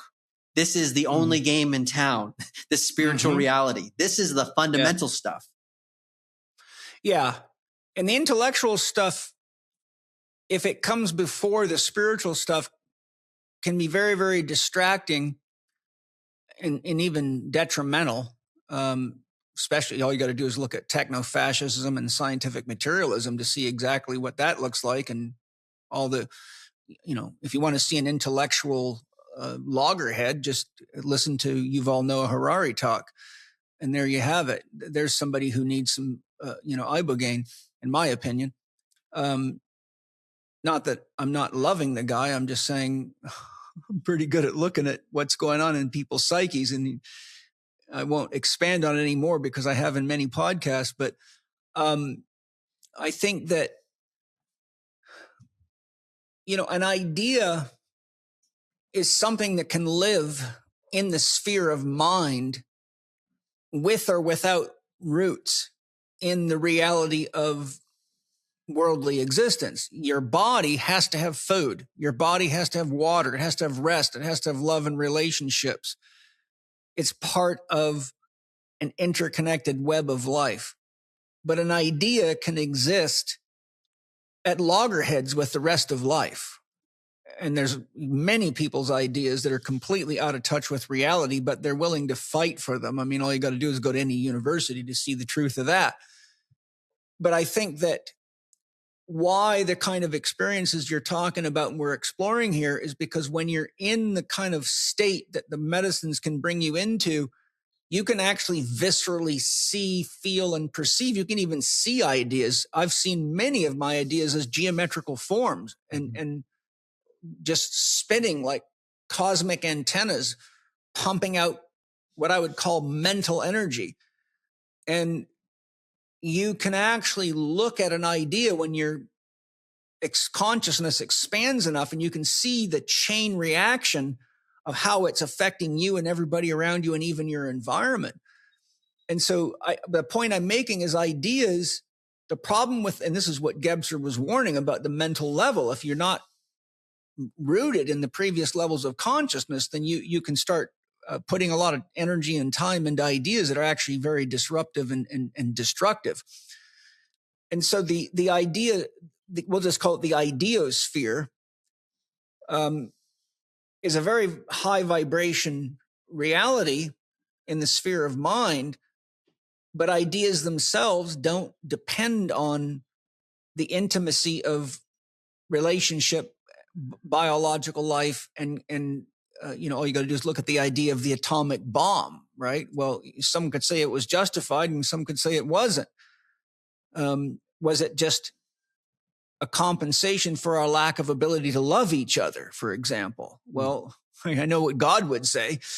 So I think that when we're looking at our cosmology and we're looking at ideas and you're talking about your intellectual development, how you left your career, you can see there's a commitment to an ideology, but I don't think, unless you can correct me, that you could really validate or justify that your intuition guided you correctly till you're in the experience you're in, where you could look at the chain of events and say, wow, I'm glad I actually listened to whatever it was inside of me that guided me in that direction. Because it could have been in another direction that was destructive. Yeah. There was more uncertainty, I would say. The way that life unfolded pre-medicine, that was actually still validation that I made the right decision, because it felt like there was divine intelligence guiding my life beyond what I could have ever planned or conceived of. So that was helpful. That's different, however, than moving to the divine lens and being there and now being able to remember it. Whereas before, in my earlier self, had amnesia to it. No one can tell me that didn't happen. It is the most familiar, obviously true thing ever. Well, the question I just wrote on my notebook here while you were talking is, when you go back to that Mark, pre-plant medicine, pre-ibogaine, who obviously made some good decisions, where do you feel that came from inside of you? It was the part of me that was picking up the divine guidance. There must have been some of the signal that I didn't know the origin of it or the source. It was enough for me to follow it, though. I think what I'm asking you is, when you look back on yourself, if you can be present with your past self at that period of time, was it gut instinct? Was it a sense of the heart as compass? I can give some examples. I remember when I learned about the science of spirituality 10 years ago, which was probably the biggest shift I could ever imagine myself having. Going from atheist, life is random and meaningless, to wait, I'm a spiritual being and there's meaning and purpose to my life. It is so incredibly disorienting to have that experience. But there was this part of me that was enlivened by that. So much so that I wanted to write a book about it. And I was not an author. I was working in Silicon Valley, an investment banker from New York. That was not my world to think about writing. There was something in me that was enlivened. And I now realize, having been in these plant medicine states, that I was tapping in to a higher dimension, I would call it. Mm-hmm. Some part of me was enlivened and knew it. I now know how to identify that in hindsight. So I was being guided, or I was just tapping in without realizing the source. Jung would say that your self was guiding you, or that the soul was guiding you. That's how I would say either one of those would be accurate. The soul, it will use whatever means possible, from dreams to insights to intuitions, to try to guide us to being the person we came to be. But if it can't do it, then it allows you to just suffer the ramifications of the not self, because that invites the pain teacher to get you to be a better listener. It's just great that you didn't need to get too much further into the pain teacher as a guide, because the problem with the pain teacher today is they've got so damn many drugs and ways of knocking it out that the message hardly ever lands. People just take this pill or that pill and keep on going right down the path that leads to a deep crisis, or more trauma, or broken families, or lost businesses, or addictions, and all that. The reason I was trying to draw that out of you is because I wanted to see what it is inside of you. Like, what was Mark's way of connecting to his inner guidance system, even when he was so living in his head, but somehow it was reaching him. And I wanted to ask you that question because I am hoping to inspire other people to slow down a little bit and pay attention when something inside of them is saying something different than what they thought they were so sure of, but it isn't working out very well. Mm-hmm. Well, I will say this, that I probably could have taken pharmaceutical interventions to try to suppress the suffering, and I didn't, which in my view allowed this soul guidance to come up more strongly, whereas I could have been suppressing that through other interventions. Right. Well, what was it that led you to not taking the pharmaceutical interventions? Because that has something to do with your character right there. There was this part of me that said, I will not do that. I will talk to therapists. I will work with healers, but I will not take anything that's going to mess with my brain. I just had this sense. Yeah. Is it a fear, or was it observation saying, this is what I've seen happen when people do that? I know there was fear, but probably on a subconscious level, I knew that these were messing with our natural state, and I didn't want to do that. Smart. I suffered more, but in the end, it was good. I tell my students when they're in training to be Chek professionals, look, this is me talking to them. You guys are going to teach people a lot of amazing things. You're going to write beautiful programs, and you're going to get frustrated that people don't do it even when they pay you and they say that's what they want to do. And they're going to go back to doctors, and they're going to take more drugs, and they're going to do more surgery. So the thing that I want everybody to understand is there's two paths that everybody gets to take.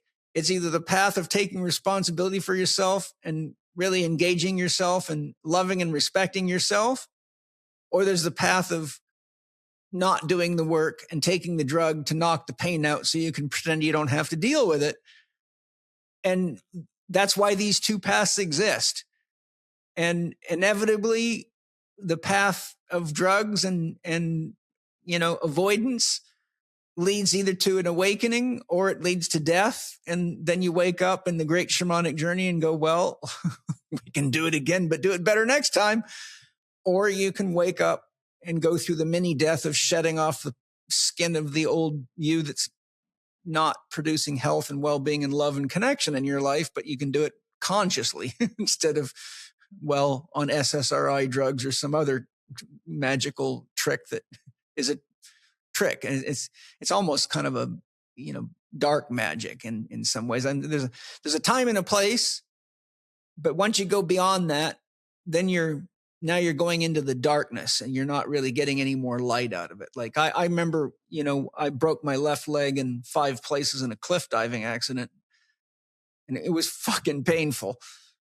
I remember when I was in the hospital and the nurse gave me a shot of morphine, and it was just like, wow, this is freaking awesome. I forgot I had a terribly broken leg.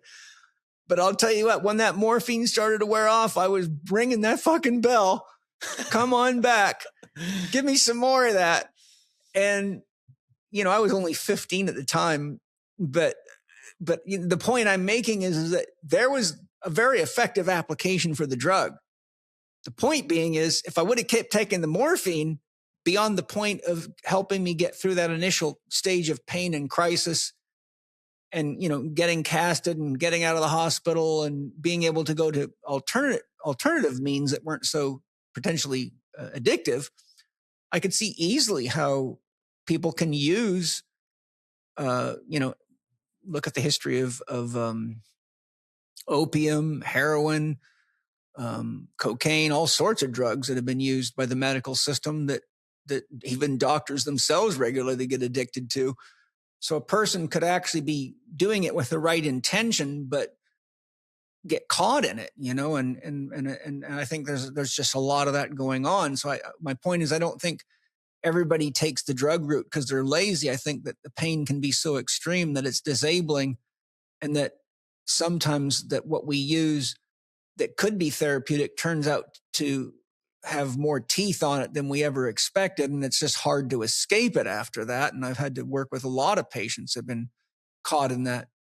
A lot of professional athletes I worked with have had a lot of surgeries. I mean, shit, Danny Weigh's had, I think, right around 30 orthopedic surgeries. And I worked with professional motocross racers that are up in their 20-something surgeries. And a lot of these guys have had a lot of problems with pain pills. And, I've had to help them with managing marijuana, managing kratom and things like that, because they go for alternatives, but those alternatives actually turn out to be problems as well over the long haul. And so then then we get into meditation and body work and all sorts of other things that turn out to be very helpful that a lot of people just have never been exposed to or to feel too insecure. Like I don't want anyone to see me chanting, like might be a little bit of machismo in there or whatever. But when you're in bad enough shape, I find people are a little more open to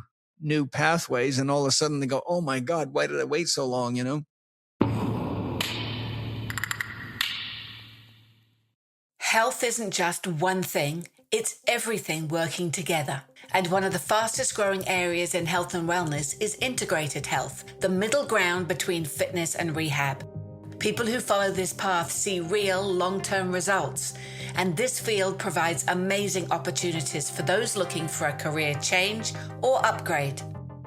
The Chek Institute has been educating Chek practitioners for over 30 years. They learn a step-by-step system that integrates advanced assessments, functional movement, and lifestyle coaching as a unified approach, allowing them to help their clients find lasting success that simply can't be achieved by just following a single pathway.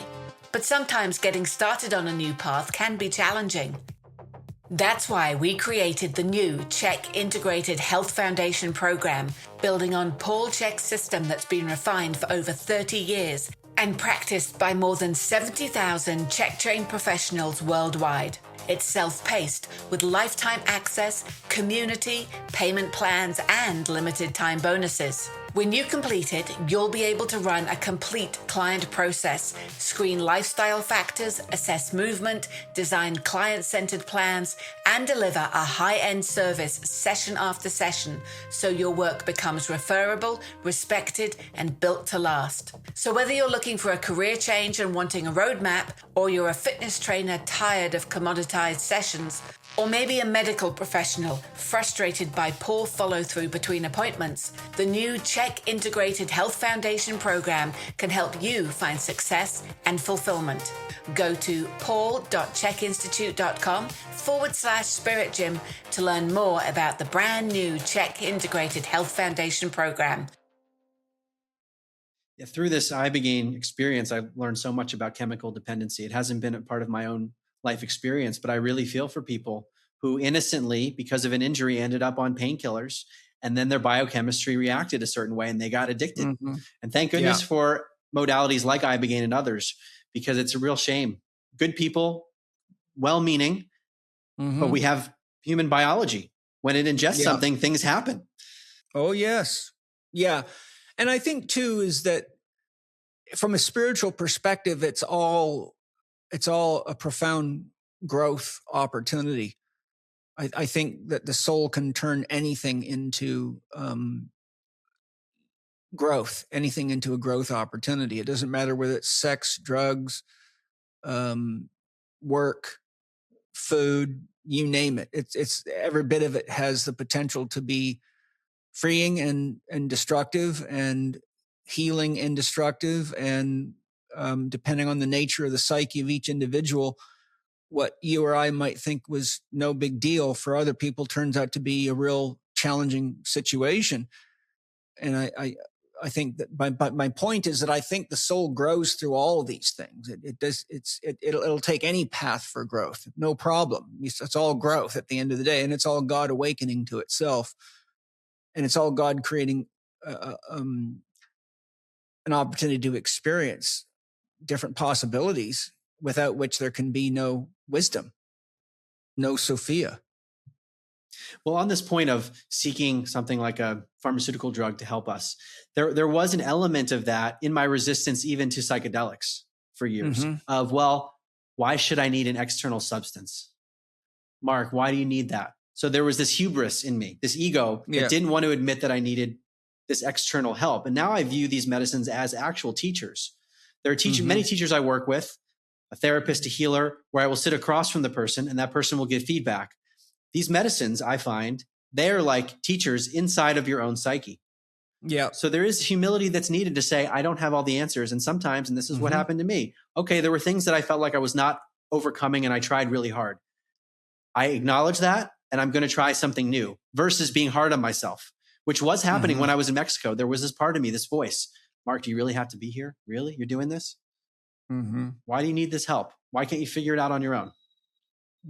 Well, you are. That brings up an important point.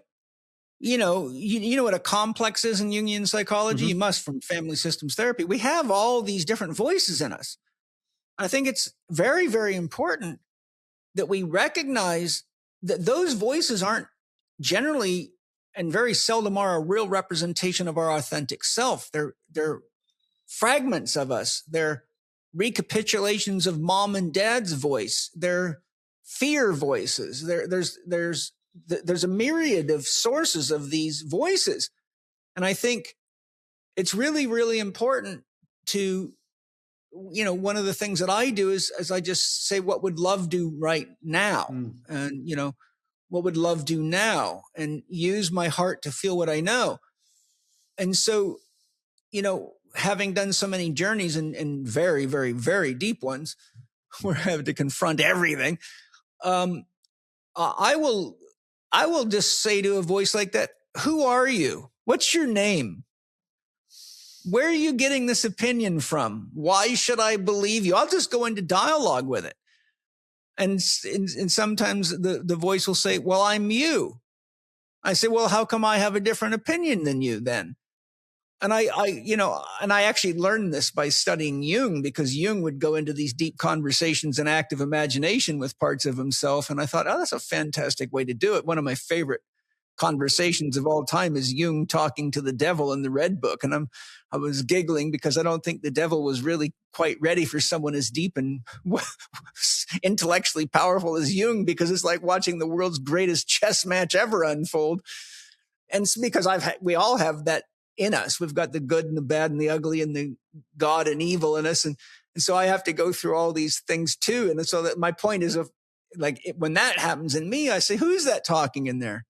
How are you so sure that we shouldn't be here right now? And where would we be if we weren't here? And I find that these are some of the most enriching conversations I've ever had. And they happen in meditations. These things are going on all the time. But if you don't start engaging these parts of yourself, they can literally just take you over, but you don't really actually question their authority. You just become subservient to it. Then you wake up someday going, why did I do this? And who am I? I don't even know who I am anymore, And I think that's real. I think real psychotherapy has to be a daily process. And I think that's one thing the plant medicines can introduce you to, is the community that you thought was you. Totally. And this relates or didn't realize was you. It relates to IFS, internal family systems. Yes. The idea that we have these little parts and then protectors that form around the parts. And I saw this absolutely way more clearly with the medicine. Younger parts of me that were shy, for example, and then protectors around that. They were just exposed. And then the journey is, okay, I know these parts exist and I know the protection around them. How can I have conversations with those parts so they can feel safe and they don't start taking over and wreaking havoc? I think the only difference between being what people call a crazy person and a sane person is crazy persons just act them out. Sane persons question them and say, really? Yeah. And there's a dialogue there, and they learn how to hold it up to, what is my intention right now? What is my intention for my life? What would be the loving and respectful or virtuous thing to do? Because often these voices are completely disrespectful to all of that. Yeah. So if you don't have a dialogue and don't have a clear sense of intention for your life and a sense of what the importance of love within yourself and in your relationships is, these voices can completely and utterly hijack you. Totally. And I see it happen too often. Yes. And then they can have go ahead. The more stressed and afraid you are, the more likely they are to take you over too, because you don't have the right brain presence of wholeness within yourself to engage them as a seeming other. So once you're in your left brain and you've got a bunch of cortisol and adrenaline running through you, then it's almost like you're begging for somebody to tell you what to do, and you'll take advice from any part of yourself. Yes. And that's often how you end up finding yourself in a really bad situations. But it feels like it's you, and it has this confidence and credibility. And what I find with some of these voices is that they will discount any contradictory evidence to the thing that they want to look at, which is usually a catastrophic idea. And if you think, well, but what about all this counter evidence here that contradicts the catastrophic fear? No, you're just rationalizing. Yeah. That's the way these programs work. And they're very much like children trying to tell you that they need more candy. And they don't want to hear anything about teeth rotting or getting you wound up so you don't sleep at night. They just want the candy. And I think that's part of it is unfortunately a lot of people just have not grown up spiritually They haven't grown up psychologically, and they haven't grown up morally or ethically. And so there's nobody in there to hold these voices in check with an adult perspective. No. And the next thing you know, it doesn't matter how old you are. I see 75-year-olds doing this just as much as I see 25-year-olds doing it.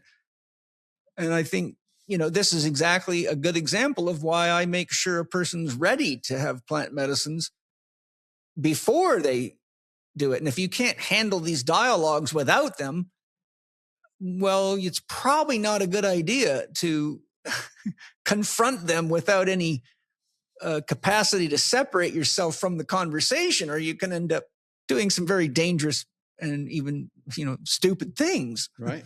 And you can end up terrified. You can end up in a state of dread because the medicine will unlock these loops and expose them. So if you don't realize they're loops, that could be scary. That's what it means to be loopy. Because you think it's a real voice. Yeah. You think it's a credible voice versus something that has just been programmed as some kind of protector. Because ultimately, I think it does have a protective function. It just goes so out of whack that it becomes harmful to the person. Yes. Very true. Mark, I'm totally loving our dialogue. You're such a fun guy to hang out with, man. You too. I got to get you to come visit me. I've been waiting for you, man. One day you'll end up at the top of this mountain with me, and I don't know what we'll get up to, but it'll be something transformational that we'll never forget. For sure. And celebrate. But what I'd like to kind of extract out of you in a sort of a more concise way for the listener is how important is a person's cosmology to the way they engage themselves, the way they engage life, the way they engage other? Well, the way that I think about cosmology, if we want to define it very broadly, it is, what is this place that we inhabit and what is our role in it? So it's a very foundational concept. It's who are we, why are we here, and what is this place? It governs so much of our priorities in life and the things that we decide to do and not do. So, I mean, if you had asked me 10 years ago, what was my cosmology?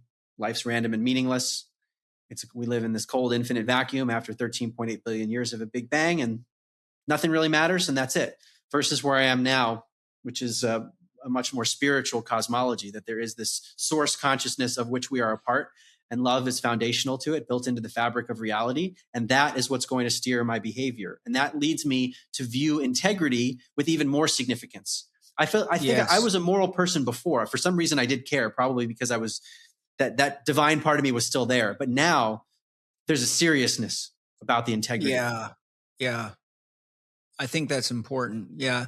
It becomes more tangible as an experience to be lived as opposed to an ideology to be upheld is my own interpretation of it, which kind of lends itself right to my next question. It seems to me that the way one investigates their own cosmology or cosmology at large is based on their framework of perception, which is their programming. From my studies, I've found that the grand majority of cosmological research or any related research is backed by two key groups: those that fund investigations that substantiate and confirm or affirm Bible cosmology, such as Big Bang cosmology, or those that fund and investigate cosmologies that substantiate the atheistic cosmology. What do you feel is the connection between one's programming and the cosmology they believe in, and how have the above factors influenced the public's conceptions or perceptions of cosmology, and at what expense? Well, so there's those two groups, and they've had a huge influence on research and universities, and therefore public opinion and belief. Well, I am the product of that. Me 10 years ago, I became more and more embedded in the atheistic worldview. I'm thinking back to when I was in high school. Would I have been as strongly atheistic or even agnostic? Probably not. I would have been a bit more open-minded. But the more that I learned, I thought I was well-educated. I went to Princeton. I was working in investment banking at one of the top banks. And I was around people that I thought were smart, and they were top of the line thinking. And where was much of their thought leading them? It was leading them toward this cold, nihilistic perspective. If you believe in God, that's just superstition. And our science has transcended that superstition. So I was in the matrix. Yes. Fully in it. Good word. And I know how many other people are affected by this. It's actually informed my writing and the way that I speak in the world, especially public speaking, is I know where many people are coming from. So I try to translate. And that's why I decided to write my first book, An End to Upside Down Thinking. I wanted to be a bridge because I know where people were coming from and they had reason. It was actually rational based on the things that they know.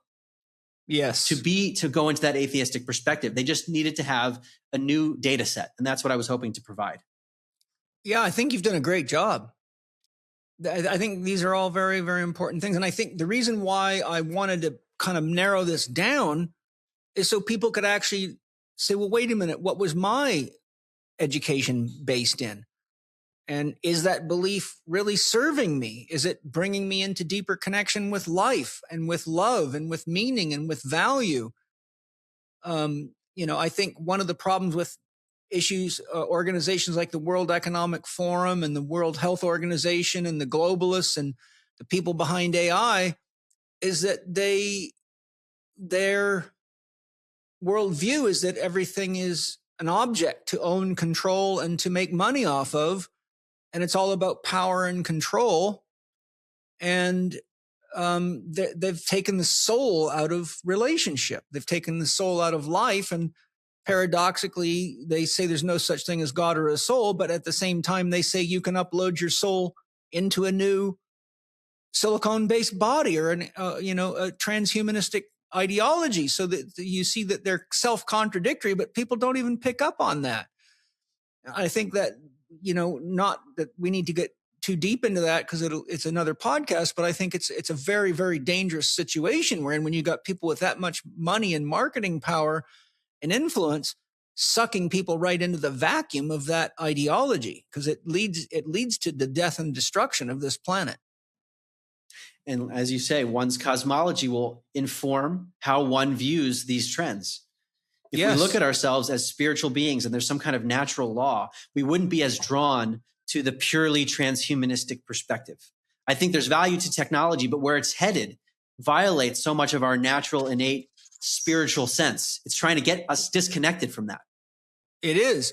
And I've looked at a lot of research on this because I'm preparing to do a solo podcast on AI and all the issues. So I've done a lot of deep research and studied some very profound books by some very profound authors. And one of the things that keeps popping up over and over again, which is undeniably true, is that the more you interact with machines, the more machine-like you become. And that, and I've read some chapters by some very, very deep authors who have given plenty of evidence that that is very, very true. And I think a great example of that is I have now seen many times people sitting side by side in restaurants, airports, and other places who are clearly spousal or boyfriend, girlfriend, texting each other when they're sitting next to each other, not having a human relationship. That is how AI units talk to each other. That's how computers exchange information. I mean, I could give many, many more examples, but that when you start seeing that in the social sphere, that's a bad, bad sign. Yeah, it feels intentional to me. I've described this concept of a spiritual war in my books and in lots of talks. I think there are forces that are trying to keep us in a state of ignorance, trying to keep us disconnected from our spiritual source. Ultimately, at the highest level, it is probably evolutionary because it gives us something to overcome, to learn to see through the deception and to say no. Well, yes. That's evolutionary.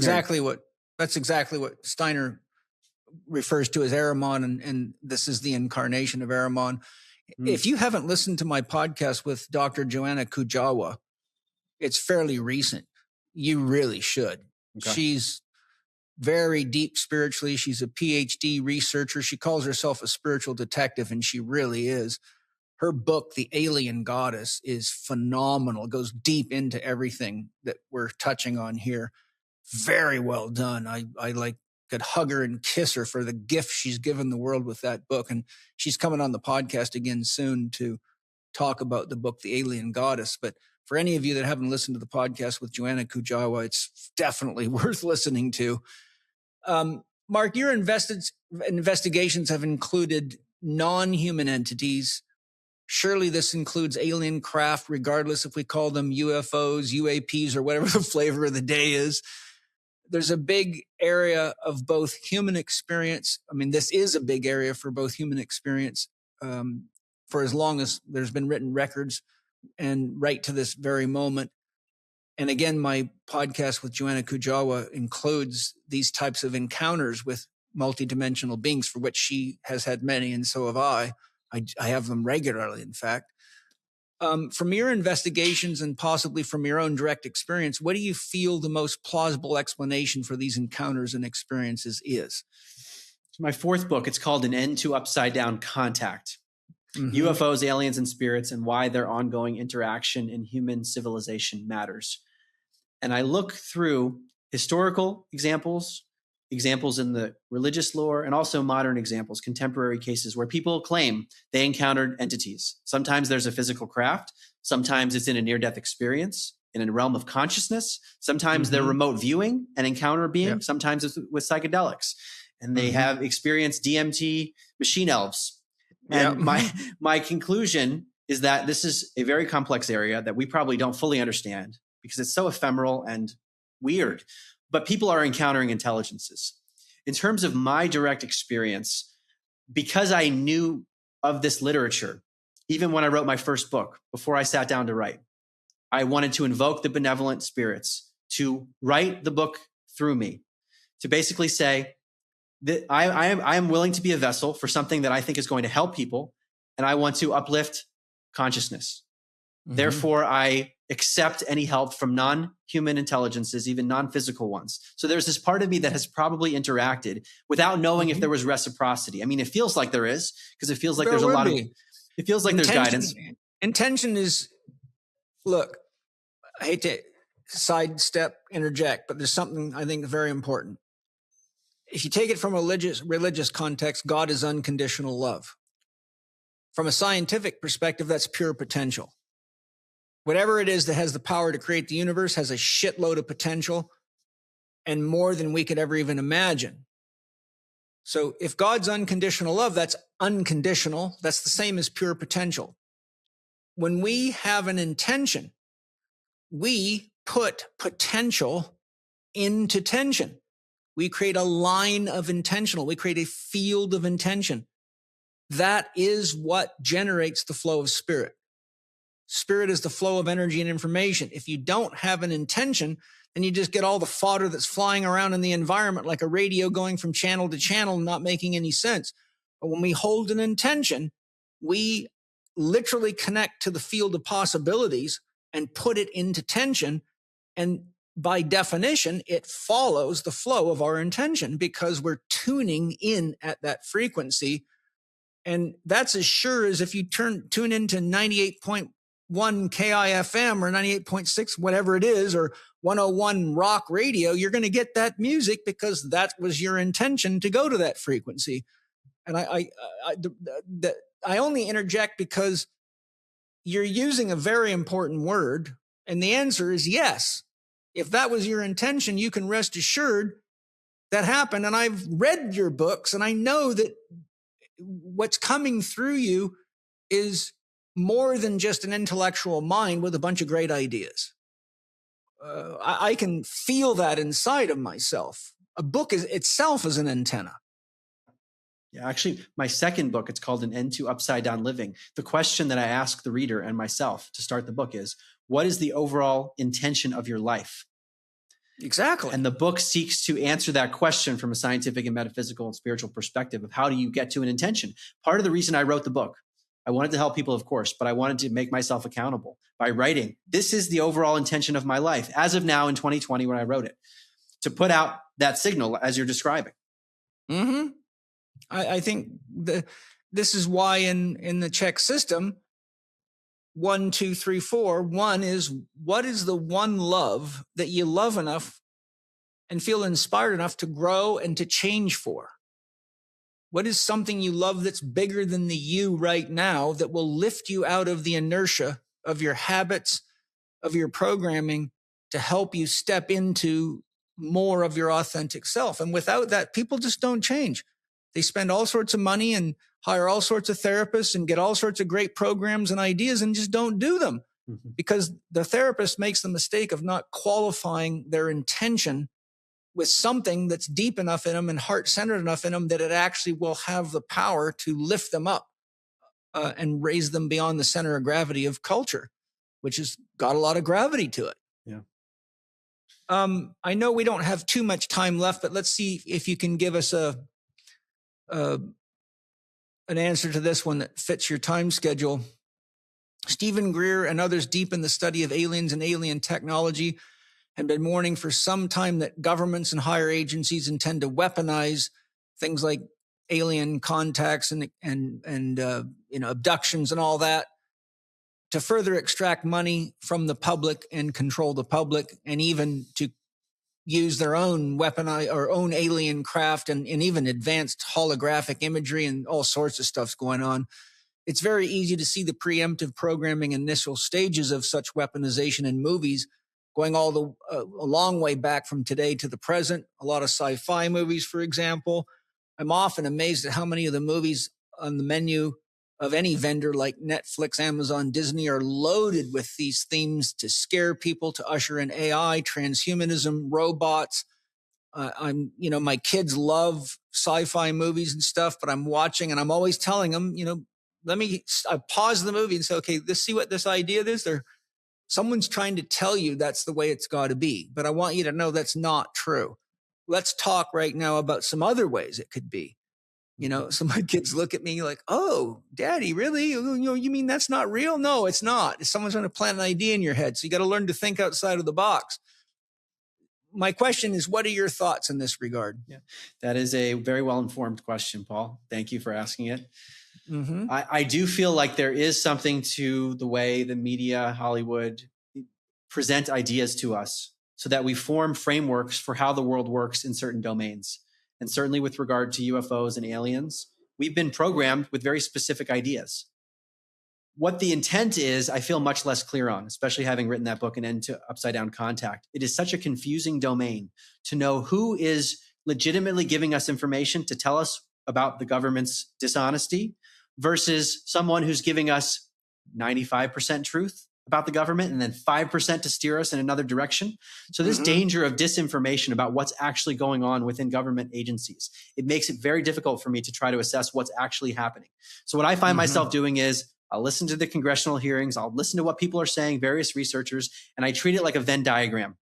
When something is overlapping over and over again, I get more interested. When I hear one report from one person, I say, okay, I'm going to keep that in my mind. I'll hold it there, but I just don't know. I wish I could give you a better answer, but I really just don't know what's going on. Yeah.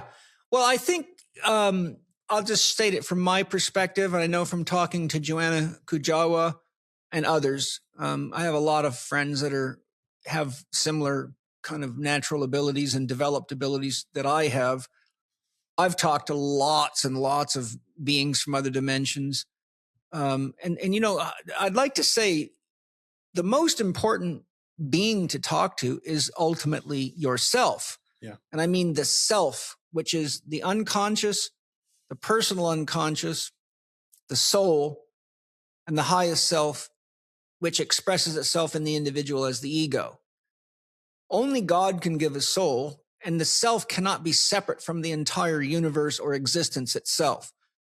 So if you want to learn about what's really going on, then you just have to develop yourself enough to have the ability to trust that you're connecting to the part of yourself that's beyond your shadow and beyond your personal unconscious, which takes a lot of healing work. I've been working at this for a long time. I've been, I'm always, no matter what my soul or what my self tells me, I always still question it. I ask questions, and just like if I was talking to you and you said something. For example, I asked my soul, I said, look, there's a lot of issues that concern me about artificial intelligence. I said, are we the first ones to develop artificial intelligence? My soul said, no, not even close.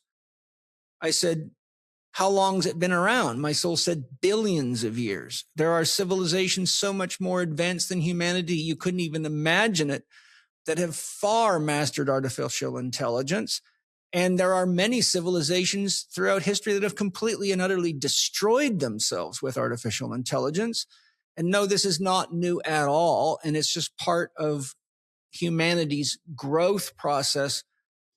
Be more conscious of the power they're unleashing, just like it was with the first nuclear bomb, and now the responsibility to have that much power.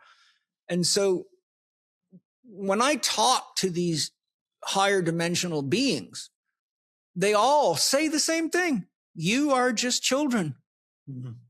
You're just little babies. And the problem is that your technological abilities have outrun your moral capacity by about 15 orders of magnitude.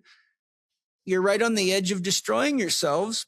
But they say there's a limit to what we can do because we all are very experienced. We've already grown through all these stages, but we cannot intervene beyond a certain point or you won't learn the lessons that you have to learn to authentically grow. They say, yes, there are dark forces and there are dark forces manipulating you. And there's that in every dimension of reality. And we can only protect you against that so much too, because that's why you have free will. You have got to recognize your free will and you have got to grow up enough emotionally and become centered enough in your heart to ask yourself, what's the ramifications of the choices that I'm about to make or the choice I'm about to make? And how does that affect life? Mm-hmm. And is it an act of love? And so the paradox of it is there seems to be somewhat of a universal council that has to manage this. And there are rules for engagement, but in summary, what they tell us, what they tell me, and they've told many people that I know the same things, is that we have to go through, and the analogy that's been given to me several times, my own soul has said, Paul, what would happen if you were a chief in a Native American tribe and you had to take young men through a rite of initiation process to create warriors to protect the tribe, but you kept on intervening because you didn't want them to get hurt or get a bump, or you felt like, you were being unfair. Would they become men? No. Would they become warriors? No. Would it ultimately cause the tribe to perish? Probably. Then my soul said, now what would happen if you made the rite of passage so hard that most of the young men died in it? You'd end up with no warriors and you'd have the same problem. So the point that was being made to me is that there is a council of, they're sometimes referred to as wise elders or elders that watch over, and they intervene when dark forces are being unfair. For example, there's documented cases of nuclear weapons being disabled. Mm-hmm. And I've seen eyewitness testimonies of that. Yeah. And I know from my own soul's investigations that does happen. So when forces are getting too far out of hand because there's influences that shouldn't be influencing us but are getting away with it, then they have to counterbalance the force. But the ultimate point I'm making is we're all in a rite of passage to become spiritual adults. And how far into the darkness we go is completely up to us, and that we have to do that.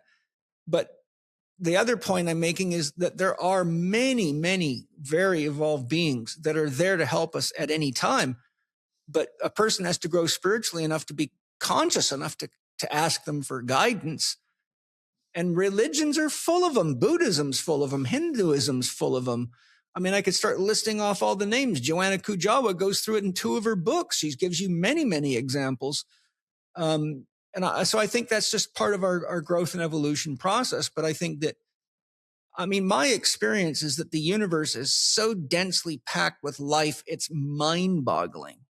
It's literally mind-boggling. When we look out the window at empty space, we don't realize that what we're looking at only looks like it's empty because we have such a narrow band of reception compared to the scope of what's possible if we had, shall we say, more evolved nervous systems and spiritual technologies.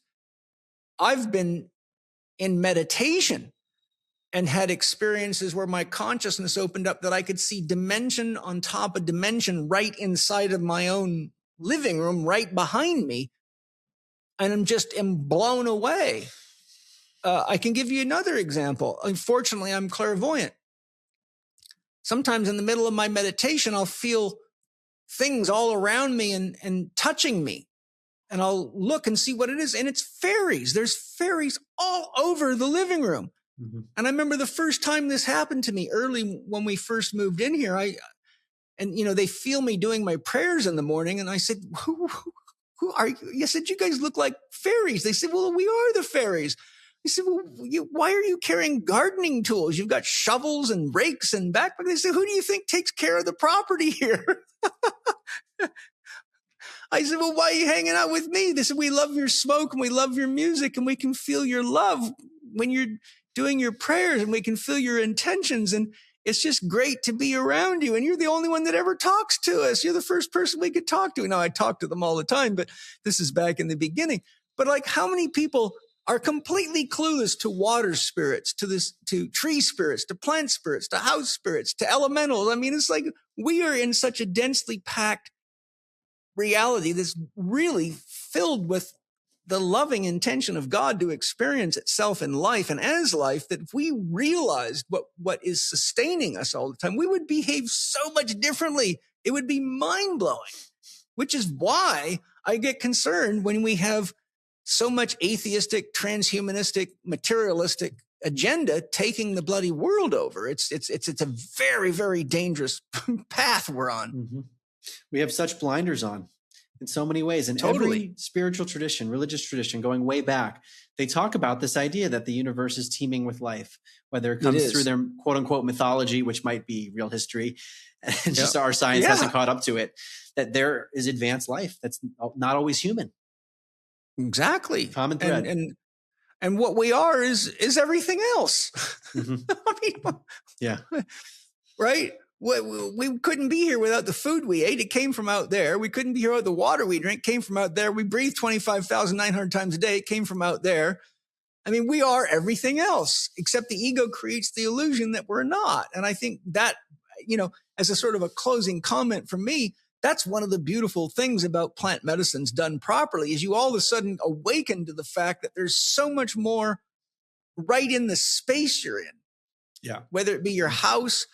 I mean, I remember the first time I did plant medicines and watched trees breathing. It just blew my mind, and watched plants breathing, and they started talking to me, and I'm like, oh my God, this is freaking mind blowing, And I think if people realized that the plant medicines are showing you what's going on all the time so that you can then engage it without the medicines. You say, now that you know it's possible, go talk to the plants and the trees. Yeah. Go talk to the water, and then once you start practicing, you go, oh my God, people think I'm crazy because I talk to stones. I've told countless of my students, you spend 6 months working with stones regularly, go out, do a prayer, open your heart, connect to the stones, connect to the nature, and just say to the stone Buddhas, I call them stone Buddhas, just say, if you can hear me, I'm opening myself to your guidance, and just empty yourself and hold the intention that you want them to help you build something. And there'll become a day where all of a sudden you hear a voice inside of yourself, or you're getting pulled. You don't know why, but you're being pulled, and it takes you right to a stone, and you get a sense that's the one. You pick it up and you use it, and it fits better than anything you could have ever imagined. You're like, I don't know how this is happening. Next thing you know, you finish something, you look at it, you go, I have no idea. I could have never done that with my ego. And I've probably had at least a dozen of my students now say, when you told me that, I thought you were absolutely out of your fucking mind. In fact, I thought I might have wasted my money coming to see you, but I spent enough time with them, and they are talking to me. And I know now that you are not crazy. I'm going, congratulations. You're finally actually opening up to your humanity, your authentic humanity. You're realizing who and what you really are. And to me, that makes my life worth living. And having the belief, or another way of putting it is suspending the culturally indoctrinated disbelief. Yes. Any belief worth living is worth questioning. Totally. I question all my beliefs, even to this day. And I study hard and I practice hard. But to me, everything's a hypothesis, because one thing I know about God, God's full of tricks and full of magic. And just when you think you know something, if you're open-minded, Great Spirit will upgrade you to the next level. all you got to do is be open to it. And so everything that I ever say, I tell my students, don't believe a word I say, always test it for yourself. I could be wrong. If I'm wrong, come back and tell me, I'll check it. And if you're doing your technique right and it's wrong, then it's my responsibility to figure that out and apologize to you for misleading you. But so far, it's never been the case because I don't teach stuff I don't practice really well first, because I'm not here to be a village idiot. Right. But Mark, what a great run. I know you want to get going and visit some friends.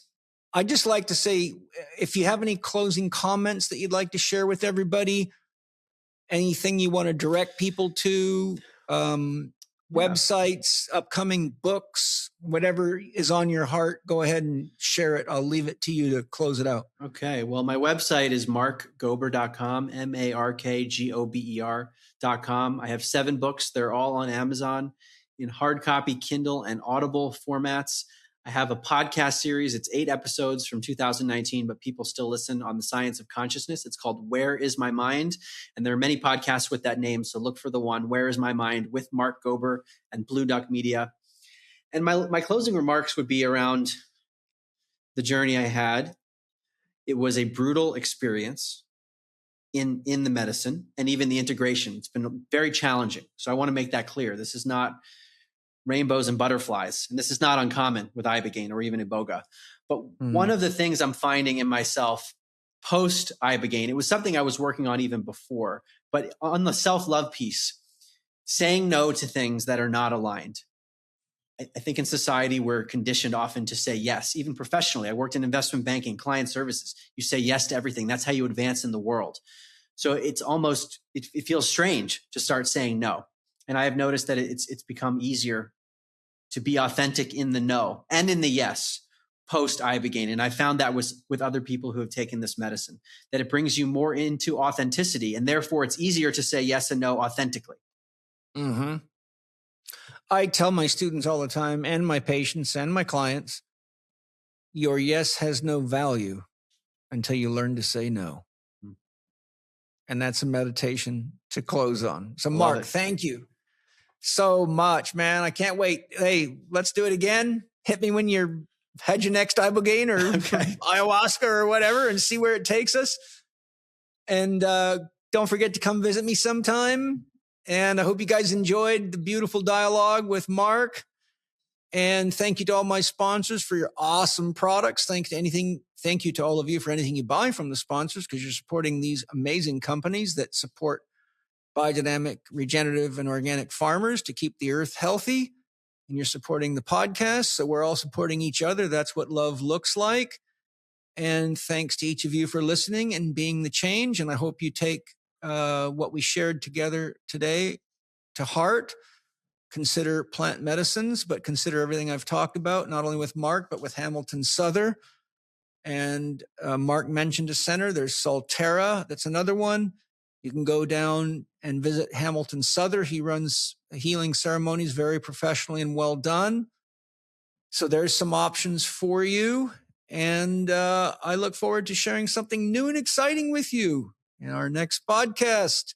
Once again, Mark, you're awesome. I love you. Keep it up, buddy. Thank you so much, Paul. Aho, great spirit. Thank you for listening to Spirit Gym with Paul Chek and today's guest, Mark Gober. Connect with Mark on X and Facebook at Mark Gober Author, on Instagram at Mark Gober _author, and on Telegram at Mark Gober Official. He's also on YouTube at Mark Gober 6725. You can visit his website at markgober.com to listen to his podcast and order his books, the End to Upside Down series, including the latest, An End to the Upside Down Cosmos. For more interaction with Paul and to share ideas and ask questions about the topics discussed in this podcast, we invite you to join his Spirit Gym program and community. You can participate in live Q&A sessions, access the members forum within the Spirit Gym community, chat with other members, attend weekly virtual meetups with Paul, and study his comprehensive Master Key online program. Explore the options and subscribe today by going to myspiritgym.com. And finally, if you enjoyed today's episode, please subscribe to the show on the podcast platform of your choice. This podcast is available on Spotify, Apple Podcasts, Amazon Music, Audible, and YouTube.